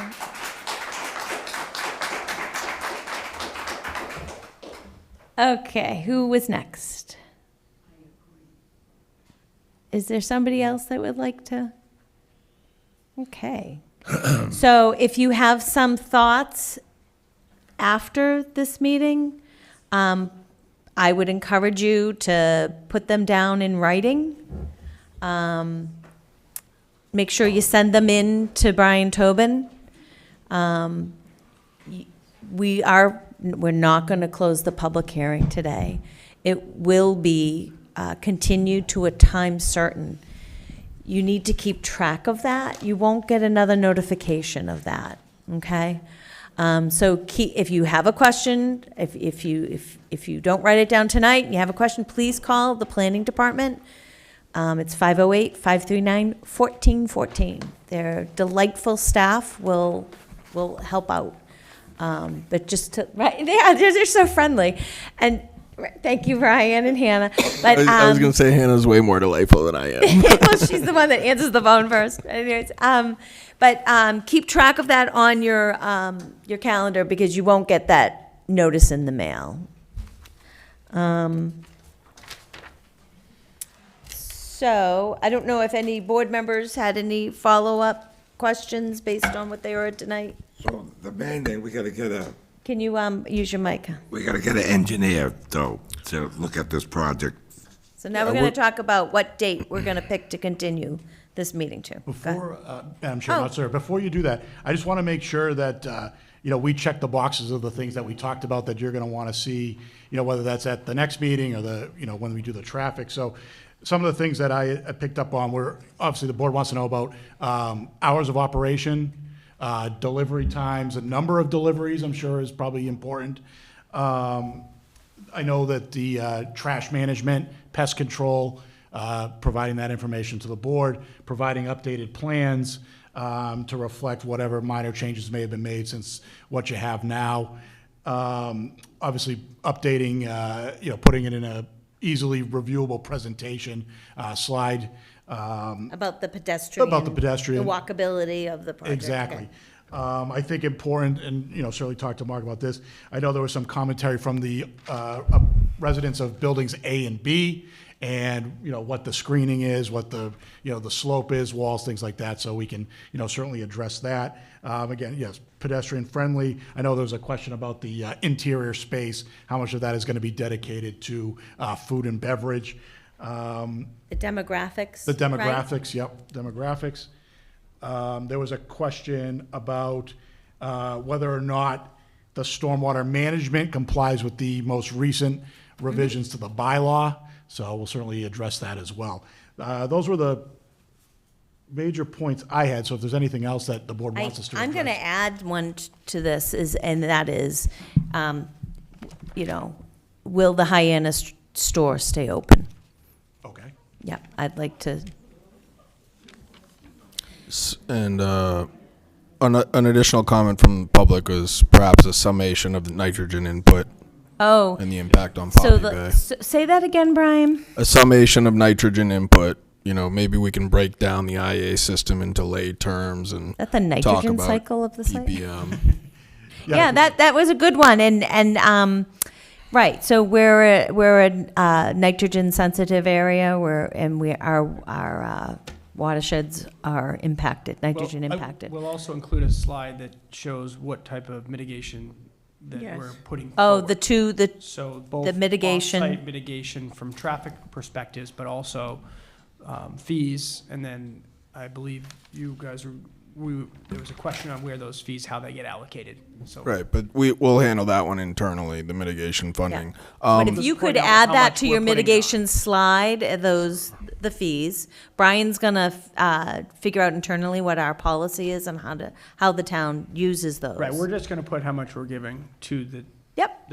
Yeah. But I did not catch that there might be some off-site mitigation in addition to the fees. John, I will get to you in a moment, yeah. Along with, since traffic was being mentioned, a point was made about a tentative bus stop, and if it is put in there, the potential impact on traffic. So that's something that hopefully we can flesh out on in the future plan? hearings. That is on the plan, the bus stop there. We Good. can talk about that. One thing we wanted to also include was the 40-foot trucks in the turning radiuses. The turning radius, yeah. Yep. So let's add that. And then, of Fire course, department. the review from the fire chief. I think indirectly too, yeah, well, we'll definitely have, yeah. I think indirectly too, though they didn't specifically ask for it, there was a comment about the potential view from the neighboring buildings. Is there a way to do a simulated view analysis so we could get a sense of that? What I think would be most applicable especially is that neighboring, a better understanding of what's on that slope in for plantings, walls or whatnot, to make sure that's there, and then it can put a perspective from there as far as Site visit. site view. Well, definitely a site visit, but that's, yeah. We may do that in lieu It of would a be nice hearing. to do a site visit Yeah. with the project proponent and, possibly reach out to the owners of building A and B so that we're allowed to come on your property to look down. And then just two minor comments.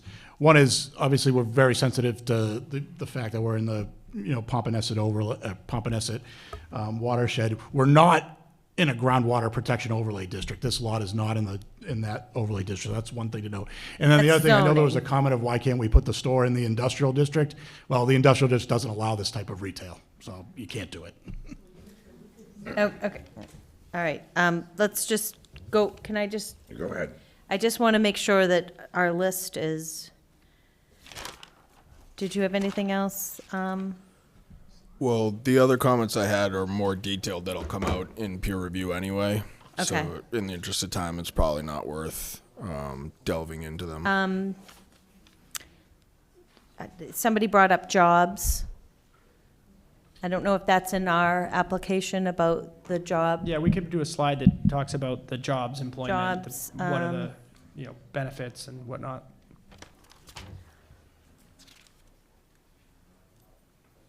I think the private road issue was brought up. So it sounds as though if you could confirm the owners of the road and what's their maintenance agreement, like if the road gets damaged, who's responsible? I'm sure it's a legal issue. Well, yeah, and along those lines too, I think there were comments about potentially not. This is something that we could potentially vet out in a peer review of the traffic report, but just the comments on what happens if folks don't adhere to the traffic regulations and are cutting through the neighboring parking lot. Like, what's a realistic assessment of what that might look like? So that is. Okay, so. I guess I think that would be handled in the traffic consultant as they talk through why things were designed the way they were, meaning the curve to come onto 28 was designed such that, and if you look at that drawing, you can see the angle. So ultimately, if somebody went around the curve and then did a huge U, And then not to also just like pick apart all the logistics, additional discussion on the benefits of like what distinguishes, now that we have confirmation as Trader Joe's, what distinguishes Trader Joe's from other grocery stores in general. Obviously, you don't have to name names, but just, versus average prices and variety and that kind of thing. yeah, we can do a slide on what the benefits of this specialty grocer is. Okay. I know that John Miller had his hand up. Why don't you come up real quick? And you'll have to share. You just have to put one of the mics on the podium, please. It's real quick, and you just Hi, touched John. on it, though. But I would be happy to see the maintenance issue of that lower part of Shellback on Mr. Corain's list. Okay. Presumably, the developer has at least a 25% interest in any problem-solving that's existing there. Thank you. Okay. Brian, did you have anything else?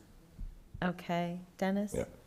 On this mitigation money, it goes to the Cape Cod Commission first. And then they're the ones that say to Mashpee, here's how much you get in here. They So hold it for we us. don't get the money, mitigation money. The Cape Cod Commission gets it. The Another thing, On Evergreen Circle, every time they sold a lot, they had to pay the commission. Yeah. Where that money goes from there. Yeah. another thing, for the site visit, at one time, we had to go see where people could see it, and we had them put up balloons, like 35 feet. So maybe some big balloons, and we go up on A and B's property, and you can see, if you can see the top of the roof or whatever. But that's a good idea if you put some helium balloons up, so we can see, if they can. And they're not actually see. regular helium balloons. They're like those weather balloons. You Well, have they- to- Yeah, I you have- did- They're That's heavy. Verizon to do it for us. Oh, let's have Verizon. They put helium gas in them. so let's- Right, they put helium gas in it, but. Preferably on a you know. sunny day. This- Those are only tough. I actually had to do one of those in New Seabury on a project. And as Yeah. long as it's not a windy day, they Right, work well. right. Okay. Anything else from board members? That's it. Brian? No, I'm just trying to think in my head what is a good date to continue to, because we want significant or sufficient time for the applicant to gather these materials, for us to do our peer review and to actually engage a consulting engineer. And I certainly don't want to do it 8 days before the So holidays. Have you provided us a waiver for the timeline for this? I've not been asked to do one yet, so. Would you consider that? It's kind of an extraordinary case. Yes. All right, so. We'll be able to prepare our information fairly fast. Everything's available to us. It's just going to be putting it in the presentation form. Right. Yeah, I think And it's a thick package for a new engineer. Yeah. Do you know what I mean? Who hasn't done a lot of work in Mashpee. So they have to read all our regs and all that stuff and then review it. Typically, what they do is, well, anyways. All right, so what date do you think, Brian? Whoa. Put me on the hot seat. I mean, Well, I think the 4th is too soon. So- I think the 4th of December is too soon. I think the 17th is just challenging for folks who want to participate. The 3rd isn't, wait. Excuse me, the 3rd. Yeah, excuse me. The 3rd of December I think is too soon. I think the 17th is too challenging because a lot of folks who may want to be paying attention and actually at the public hearing, maybe traveling for the holidays then.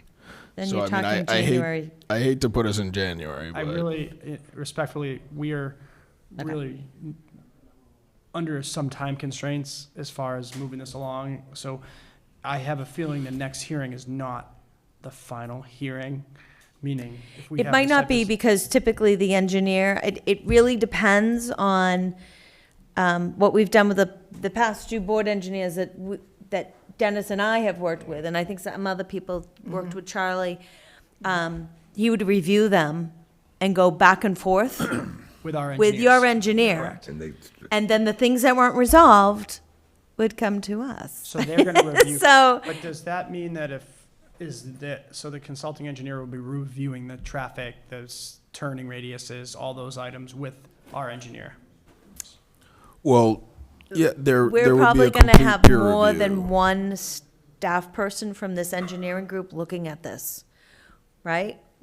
One's Correct, gonna yeah, be a company. professional engineer and one's Yeah. gonna have a specialty in Yeah, traffic. We'll have PE/civil, and then we will have a traffic specialist look at this. So I guess what I would say is, if the board was inclined to, if our consultants are working alongside of their consultants, and then we're coming in, I'm trying to set my expectations so I can also make some phone calls. Oh, yeah. Meaning, if they come in and it's January, the first meeting in January, and we're all like, yes, they've come to a resolution, then it feels like maybe that is that only hearing that we would need. We answer about our questions. If it's something that you'd want. No, so we should probably make it December 17th, and we'll do the best we can. That would be great. I mean, we'll at least have your presentation. That's right. And our Right? presentation is to go through everything, and then that can address things that need to be tabled if it's not finalized with the consultants. Okay. And so should we make that at December 17th? Yeah, we at- don't have anything scheduled for then, so any time is good. 6:40. You know. Yes. Is everybody here? I'm not. I'm around. And I'm asking the board members, sorry. here. I'm here. I'm here. Okay, good. Unless Santa Claus needs me to help him up in the North Pole. I don't think December 17th is going to be the last meeting. It is recorded and broadcast, so.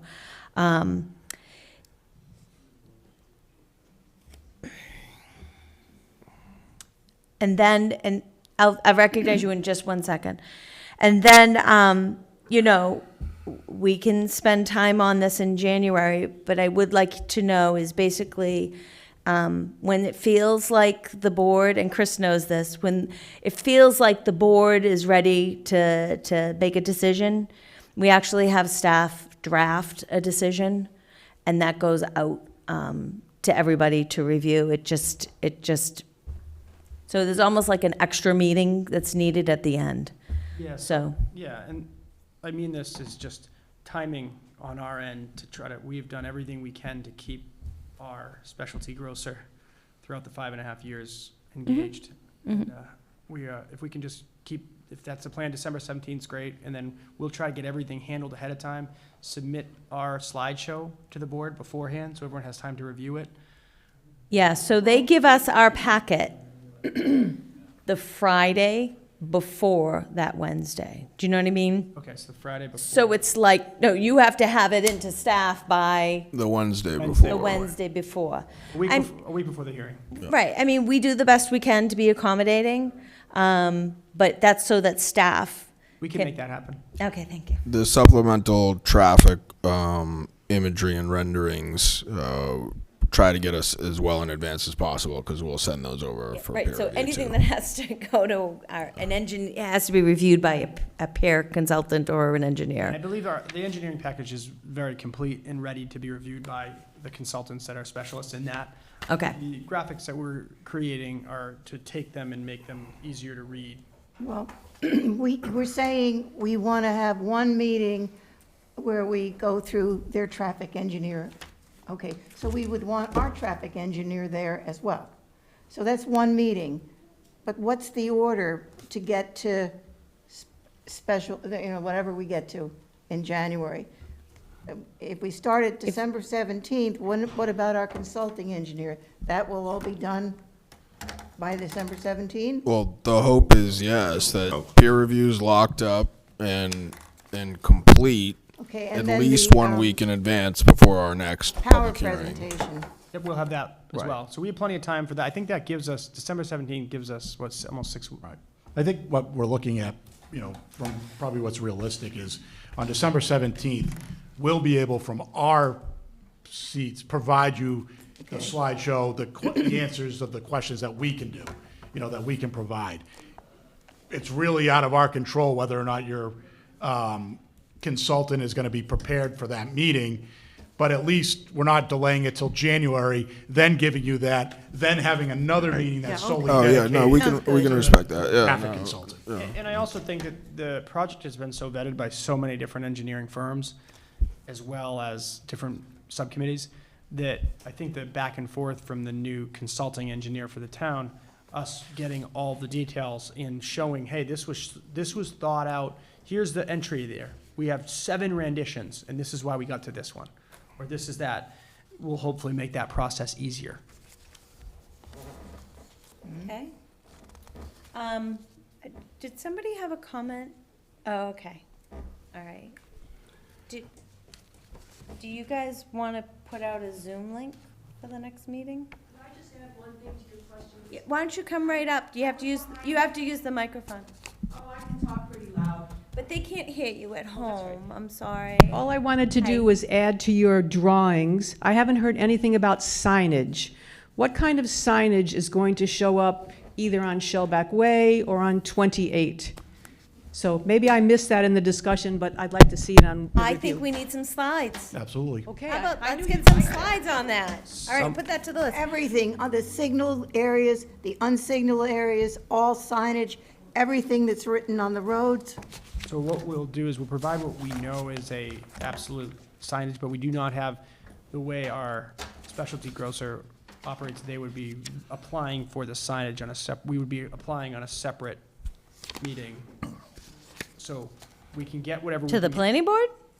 No, I, But Design maybe you're review? talking about Yeah. design review. Design review. I I think, think what's being asked is like street signage, as far as like right turn only signage, what's painted. No, I'm talking about Oh, Trader building Joe's. signage? Yeah. So- Store Oh, okay. signage. Yeah, so we Well, don't, we know that already. I can provide what we. Provided to design I- review? Well, right now, all it says is grocery.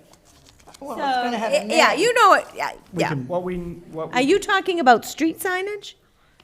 I'm talking about all signage. Okay. So All signage. The tenant will be providing signage plans at this stage. Their process will provide what we can for signage locations and size, and then we can kind of piece it together from there. I mean, you show a monument sign on your plan now. Yeah, so what we can do is show size, style, and we can use our, we can do our best to represent what those signs will look like. That would be very helpful to me.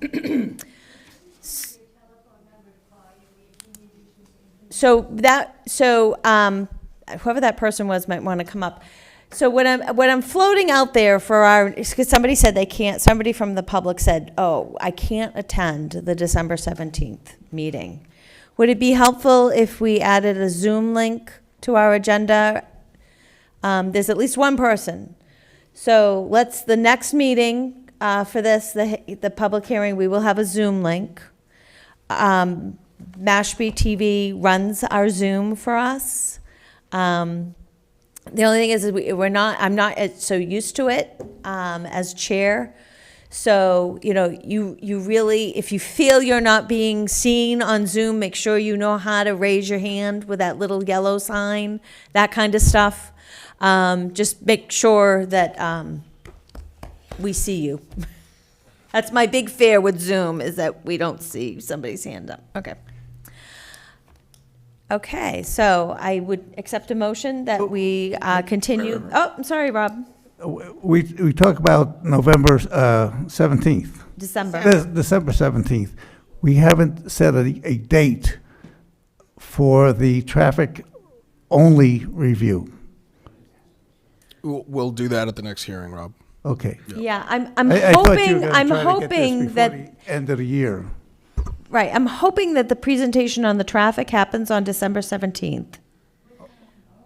And so we're gonna, No. No. No. You said a separate meeting other than this time. Okay. Well, we'll, in our I think the slideshow, general we're gonna civil have peer review will happen then. I think our real hope is the general civil peer review will happen then. Perhaps some comment on traffic, but I think we should have an additional hearing that focuses specifically on traffic that's separate and apart from that. So. Okay.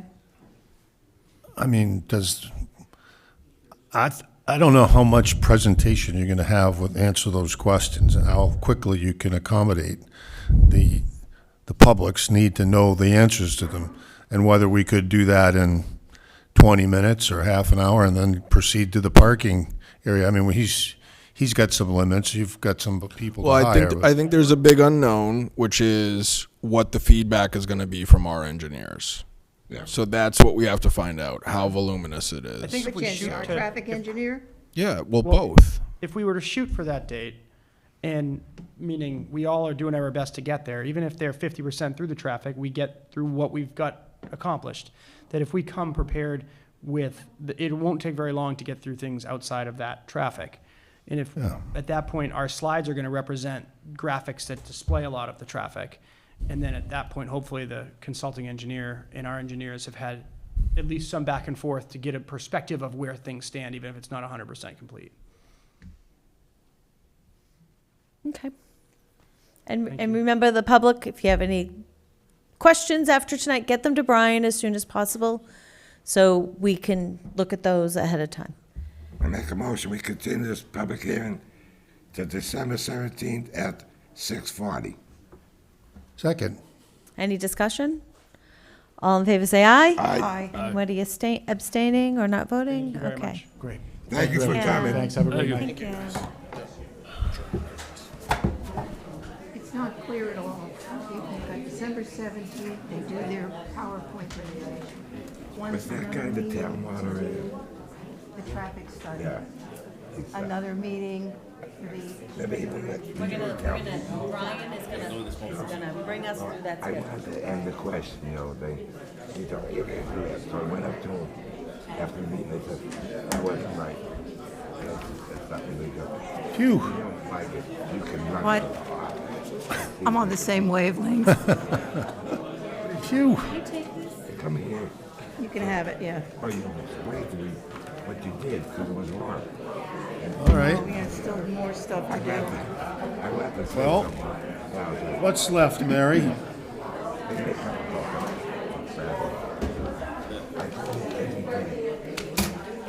Different times, right? You know, So we have no board engineer report, right? Nothing project We review. don't have a board of, Okay. Town planner.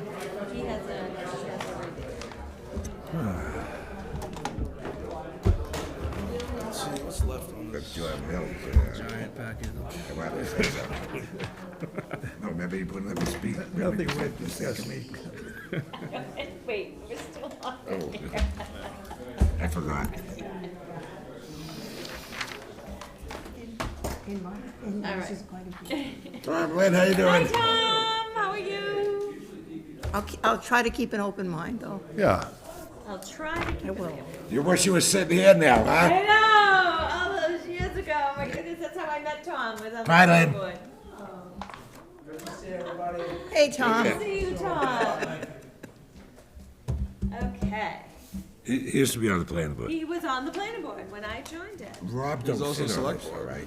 No, I didn't see him. All right.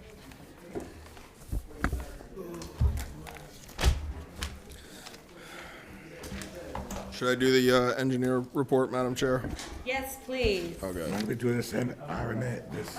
We did the A and R. We're now on board engineer did? report, project reviews and inspections, please. This is an email submitted by Ed Pesci.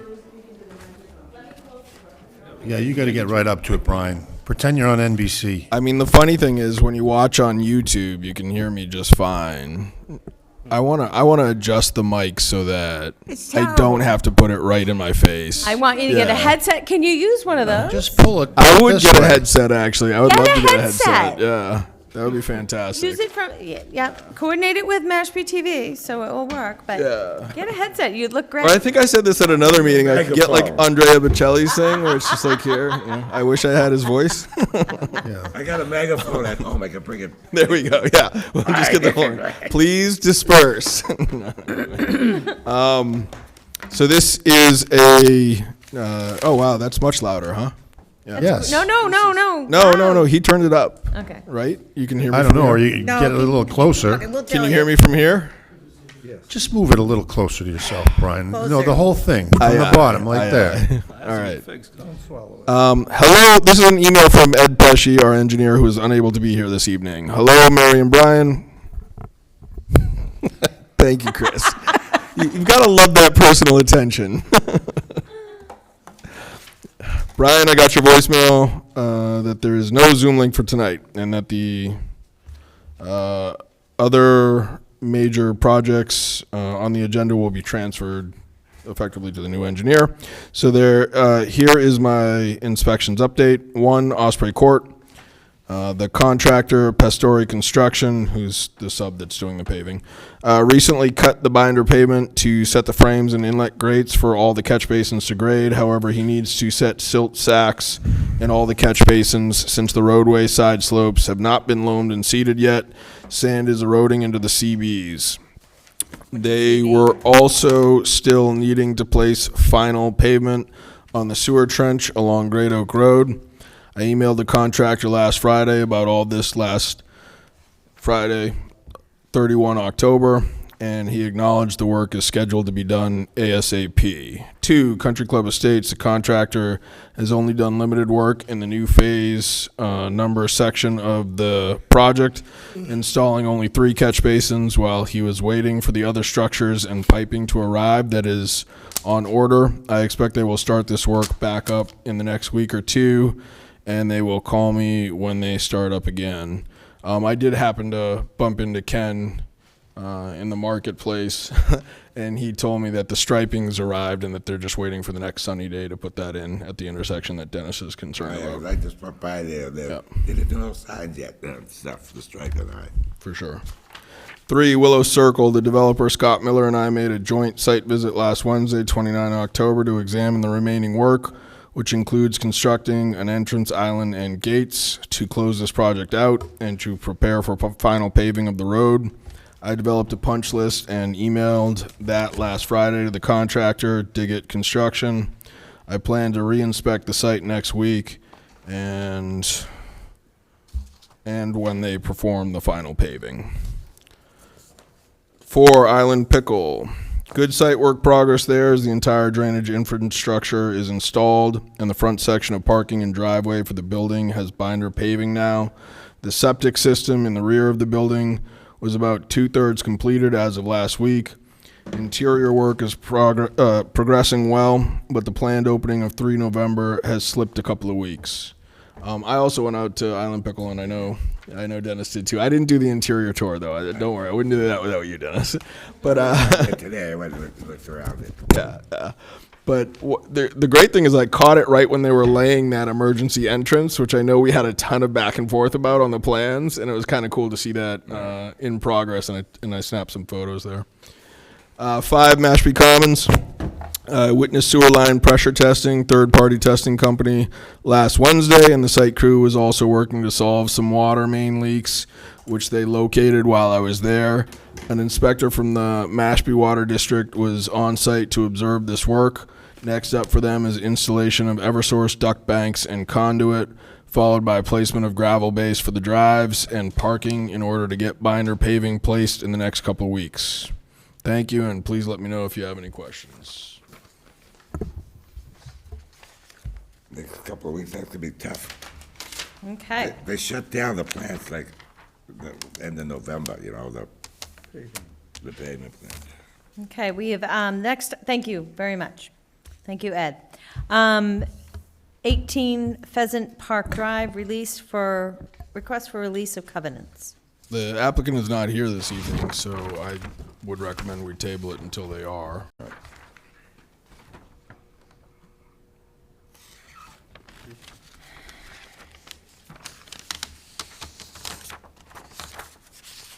Ooh, Continue it?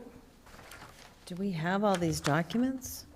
I'm writing to certify that the restrictions referred to in the deed for the above property dated October 6, 2025 does not implicate or conflict with the Mashpee Planning Board covenant dated from 1984.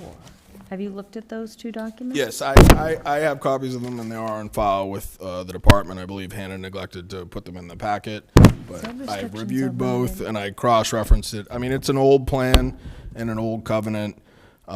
We did one like this similarly a few months ago on Noisy Hole Road, and what we did is we just released the single lot that was requesting it.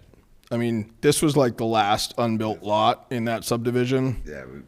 And all the other homes, they cleared their title search and their closings without an issue, I guess.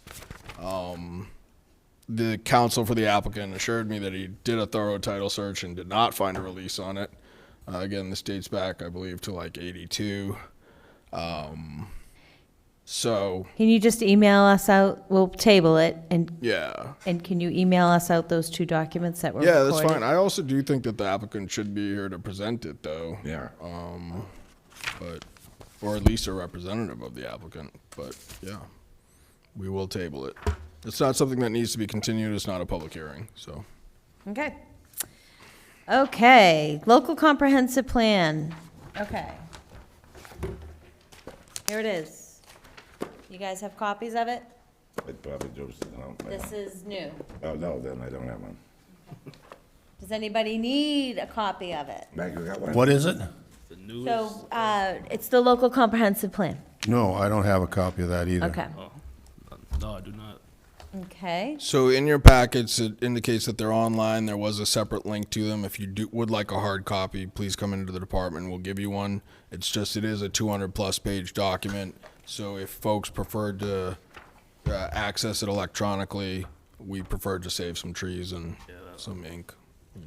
What's the title of it again, Mary? Local comprehensive. It's the local plan. comprehensive plan. If you look at the email that you received about this meeting with the link to this meeting packet, there's a second link in that email to this document. Okay.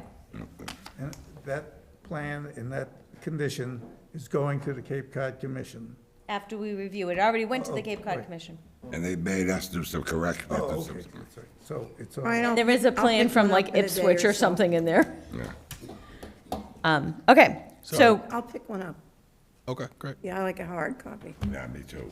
okay, so I'm sorry I gave it to him. It's all right, I can get it. I don't need it tonight. I'm with Pat. I'm with teacher Pat. Just email Hannah and Right, Mike? she'll print You it have out. it? You have one? Email Hannah, she'll print one out for you. Let her know when you're coming in. Okay. All right, See me so in case she doesn't, and I'll do it for you. our goal is to get this, we think it has to go to town meeting. Yeah, We'd definitely. we'd like to bring it to town meeting in May. And so we need to let the select board know that in February. So we have some work to do to make sure it's right. I am hoping that the plan could be shopped around over at the tribal building. Because there's whole sections about economic development. Right. Housing, you know what I mean? It really would be nice to kind of, remember the $9 million for broadband? Yep. We have that grant, it's out for bid right now. That kind of stuff should be throughout this plan. Your plans should be kind of at least mentioned, someday integrated. Right, we'll see. Brian, could you tell me or tell us, you know, the timeline exactly? I mean, what's the order? I know this has to go to the town manager. Does it have to go to the Cape Cod Commission for review first, then the town manager, then put on, you know, February schedule for May? I mean, it seems like it's awfully crushed together. Sure, but before I did that, it did seem like earlier, Dennis, you wanted to make a comment. Yeah. I mean, I'd like to know how much percentage the Cape Cod Commission said was good and how much that we have to go The over. comment that I got was about the growth policy. All right, but I'd like to get it done in May, but I'm willing to go to the fall. Yep. Town meeting, so we have more time. Yes. To really do this, because I don't want to rush this. We send it back to the Cape Cod Commission, and they say, oh, you got to do it again. Well, let's see how we do. All right, Let's see how we do. just keeping that in mind, though. Yeah. I would say I'm Let's see on how we board do. with, yeah, I would say I'm on board with shooting for May. I haven't finished my review of this most recent compiled draft because I just got it in. I can tell it does need some updating in terms of data and also just some updating in terms of Some things have been ideologies. accomplished that were in Yeah. there to do. So it's a little challenging for me to grasp how the extent of that work. But I think it's I'm definitely on board for shooting for May. But if that doesn't happen, I definitely don't want to let it go past October. Yeah. You know. We put in a lot of comments, Karen, you remember. If those comments made it in, then we're in pretty good shape. If those comments didn't make it in, then yes, I'm very concerned. But I have faith that they put them in. What's the place where they're not liking? Is it one particular area? The growth Economic policy, growth, yeah. the regional policy, and I'll send this out to everybody. The regional policy plan has a growth policy. Their comment was that our plan did not match the growth policy of the regional policy plan. Now, it could be that we put our vision statement where our growth policy statement should be. Right. So that was the one comment that they said, that they would not support it because it didn't match it. But it could be an omission of literally one sentence from the Why don't you document. call them and talk to them? You can't do that? I'm jump-starting this project, Karen. So the first thing is everybody has a copy of it, right? That we're gonna all start to read it. No, I don't wanna call them without hearing from you guys about the plan. I'd like to know what is it that is wrong with, Okay. from I them. will, I will, In I will, detail. I will get that. Can they give you page and cite the areas where Yes, it's? I will get that to you. When you're saying them, are you saying Weston and Sampson, or are you saying the Cape Cod Commission? Cape Cod Commission. Okay. Yes, I have to give you the one sentence or two sentence growth policy, Okay. right? Statement that's part of the regional policy plan. They want a section, and I think it's like a simple paragraph about it. I think that was simply omitted. Wouldn't you just ask them, what is, give us the parameters of what you need? Yes, I will ask them. What I will ask them. what if we tell the Cape Cod Commission, we like what we gave you, and that's what we're keeping? They're advisory committee. They can't tell the town what to put in their local comprehensive plan. That they just give, here's what we like to see. But it's our town. That's what I don't understand about the Cape Cod Commission. I mean, they give recommendations, and we have to bow down to their recommendations. What's the detriment if they don't approve what we're sending them? You cannot be lose? part of a three-party development agreement. Okay, tripart, Okay, and that has been very important to this town. okay. That brings us But to the negotiating table for a large-scale development, and we want to be at that negotiating table. But last time I read, they said the planning board wasn't gonna be in a development agreement. It was gonna be So, the pl- developer, so the Cape Cod Commission, and the select. I forget if it was Chapter D, got modified just within the last 3 months, maybe 4 months. The town of Mashpee has a certified local comprehensive plan. Okay? Once it's certified forever. They changed their regulations under Chapter D such that a certified plan that's older than 2018, does not comply with the 2018 regional policy plan, that host community cannot enter into a three-party Okay. development agreement Got it. with a private entity, the Cape Cod Commission, and the town. The town would be off the table, not allowed to negotiate. We would have no power. It would just Well, us up. it's not that we would have No, no it- power no, it's- with the no, development we would agreement. we would have no say in that development agreement unless they wanted us to, because we wouldn't be a part. But they would still need to go through the local approval process, though. I'm talking about the development agreement, Yep. right? Fine, they can't overstep our zoning, not at this point, right? But we would not have a seat at the negotiating table on that development agreement. They could allow us, but we would lose our right, our legal standing to be there. And that's important. Yeah, it is. That's important. So that's why I want to get this done, and I want to get it on the warrant for May. So, Read. read. Yep. Good thing, Mike. I know it's 9:30, at night, but I think we can do it. We spent a lot of time preparing this document, doing the background.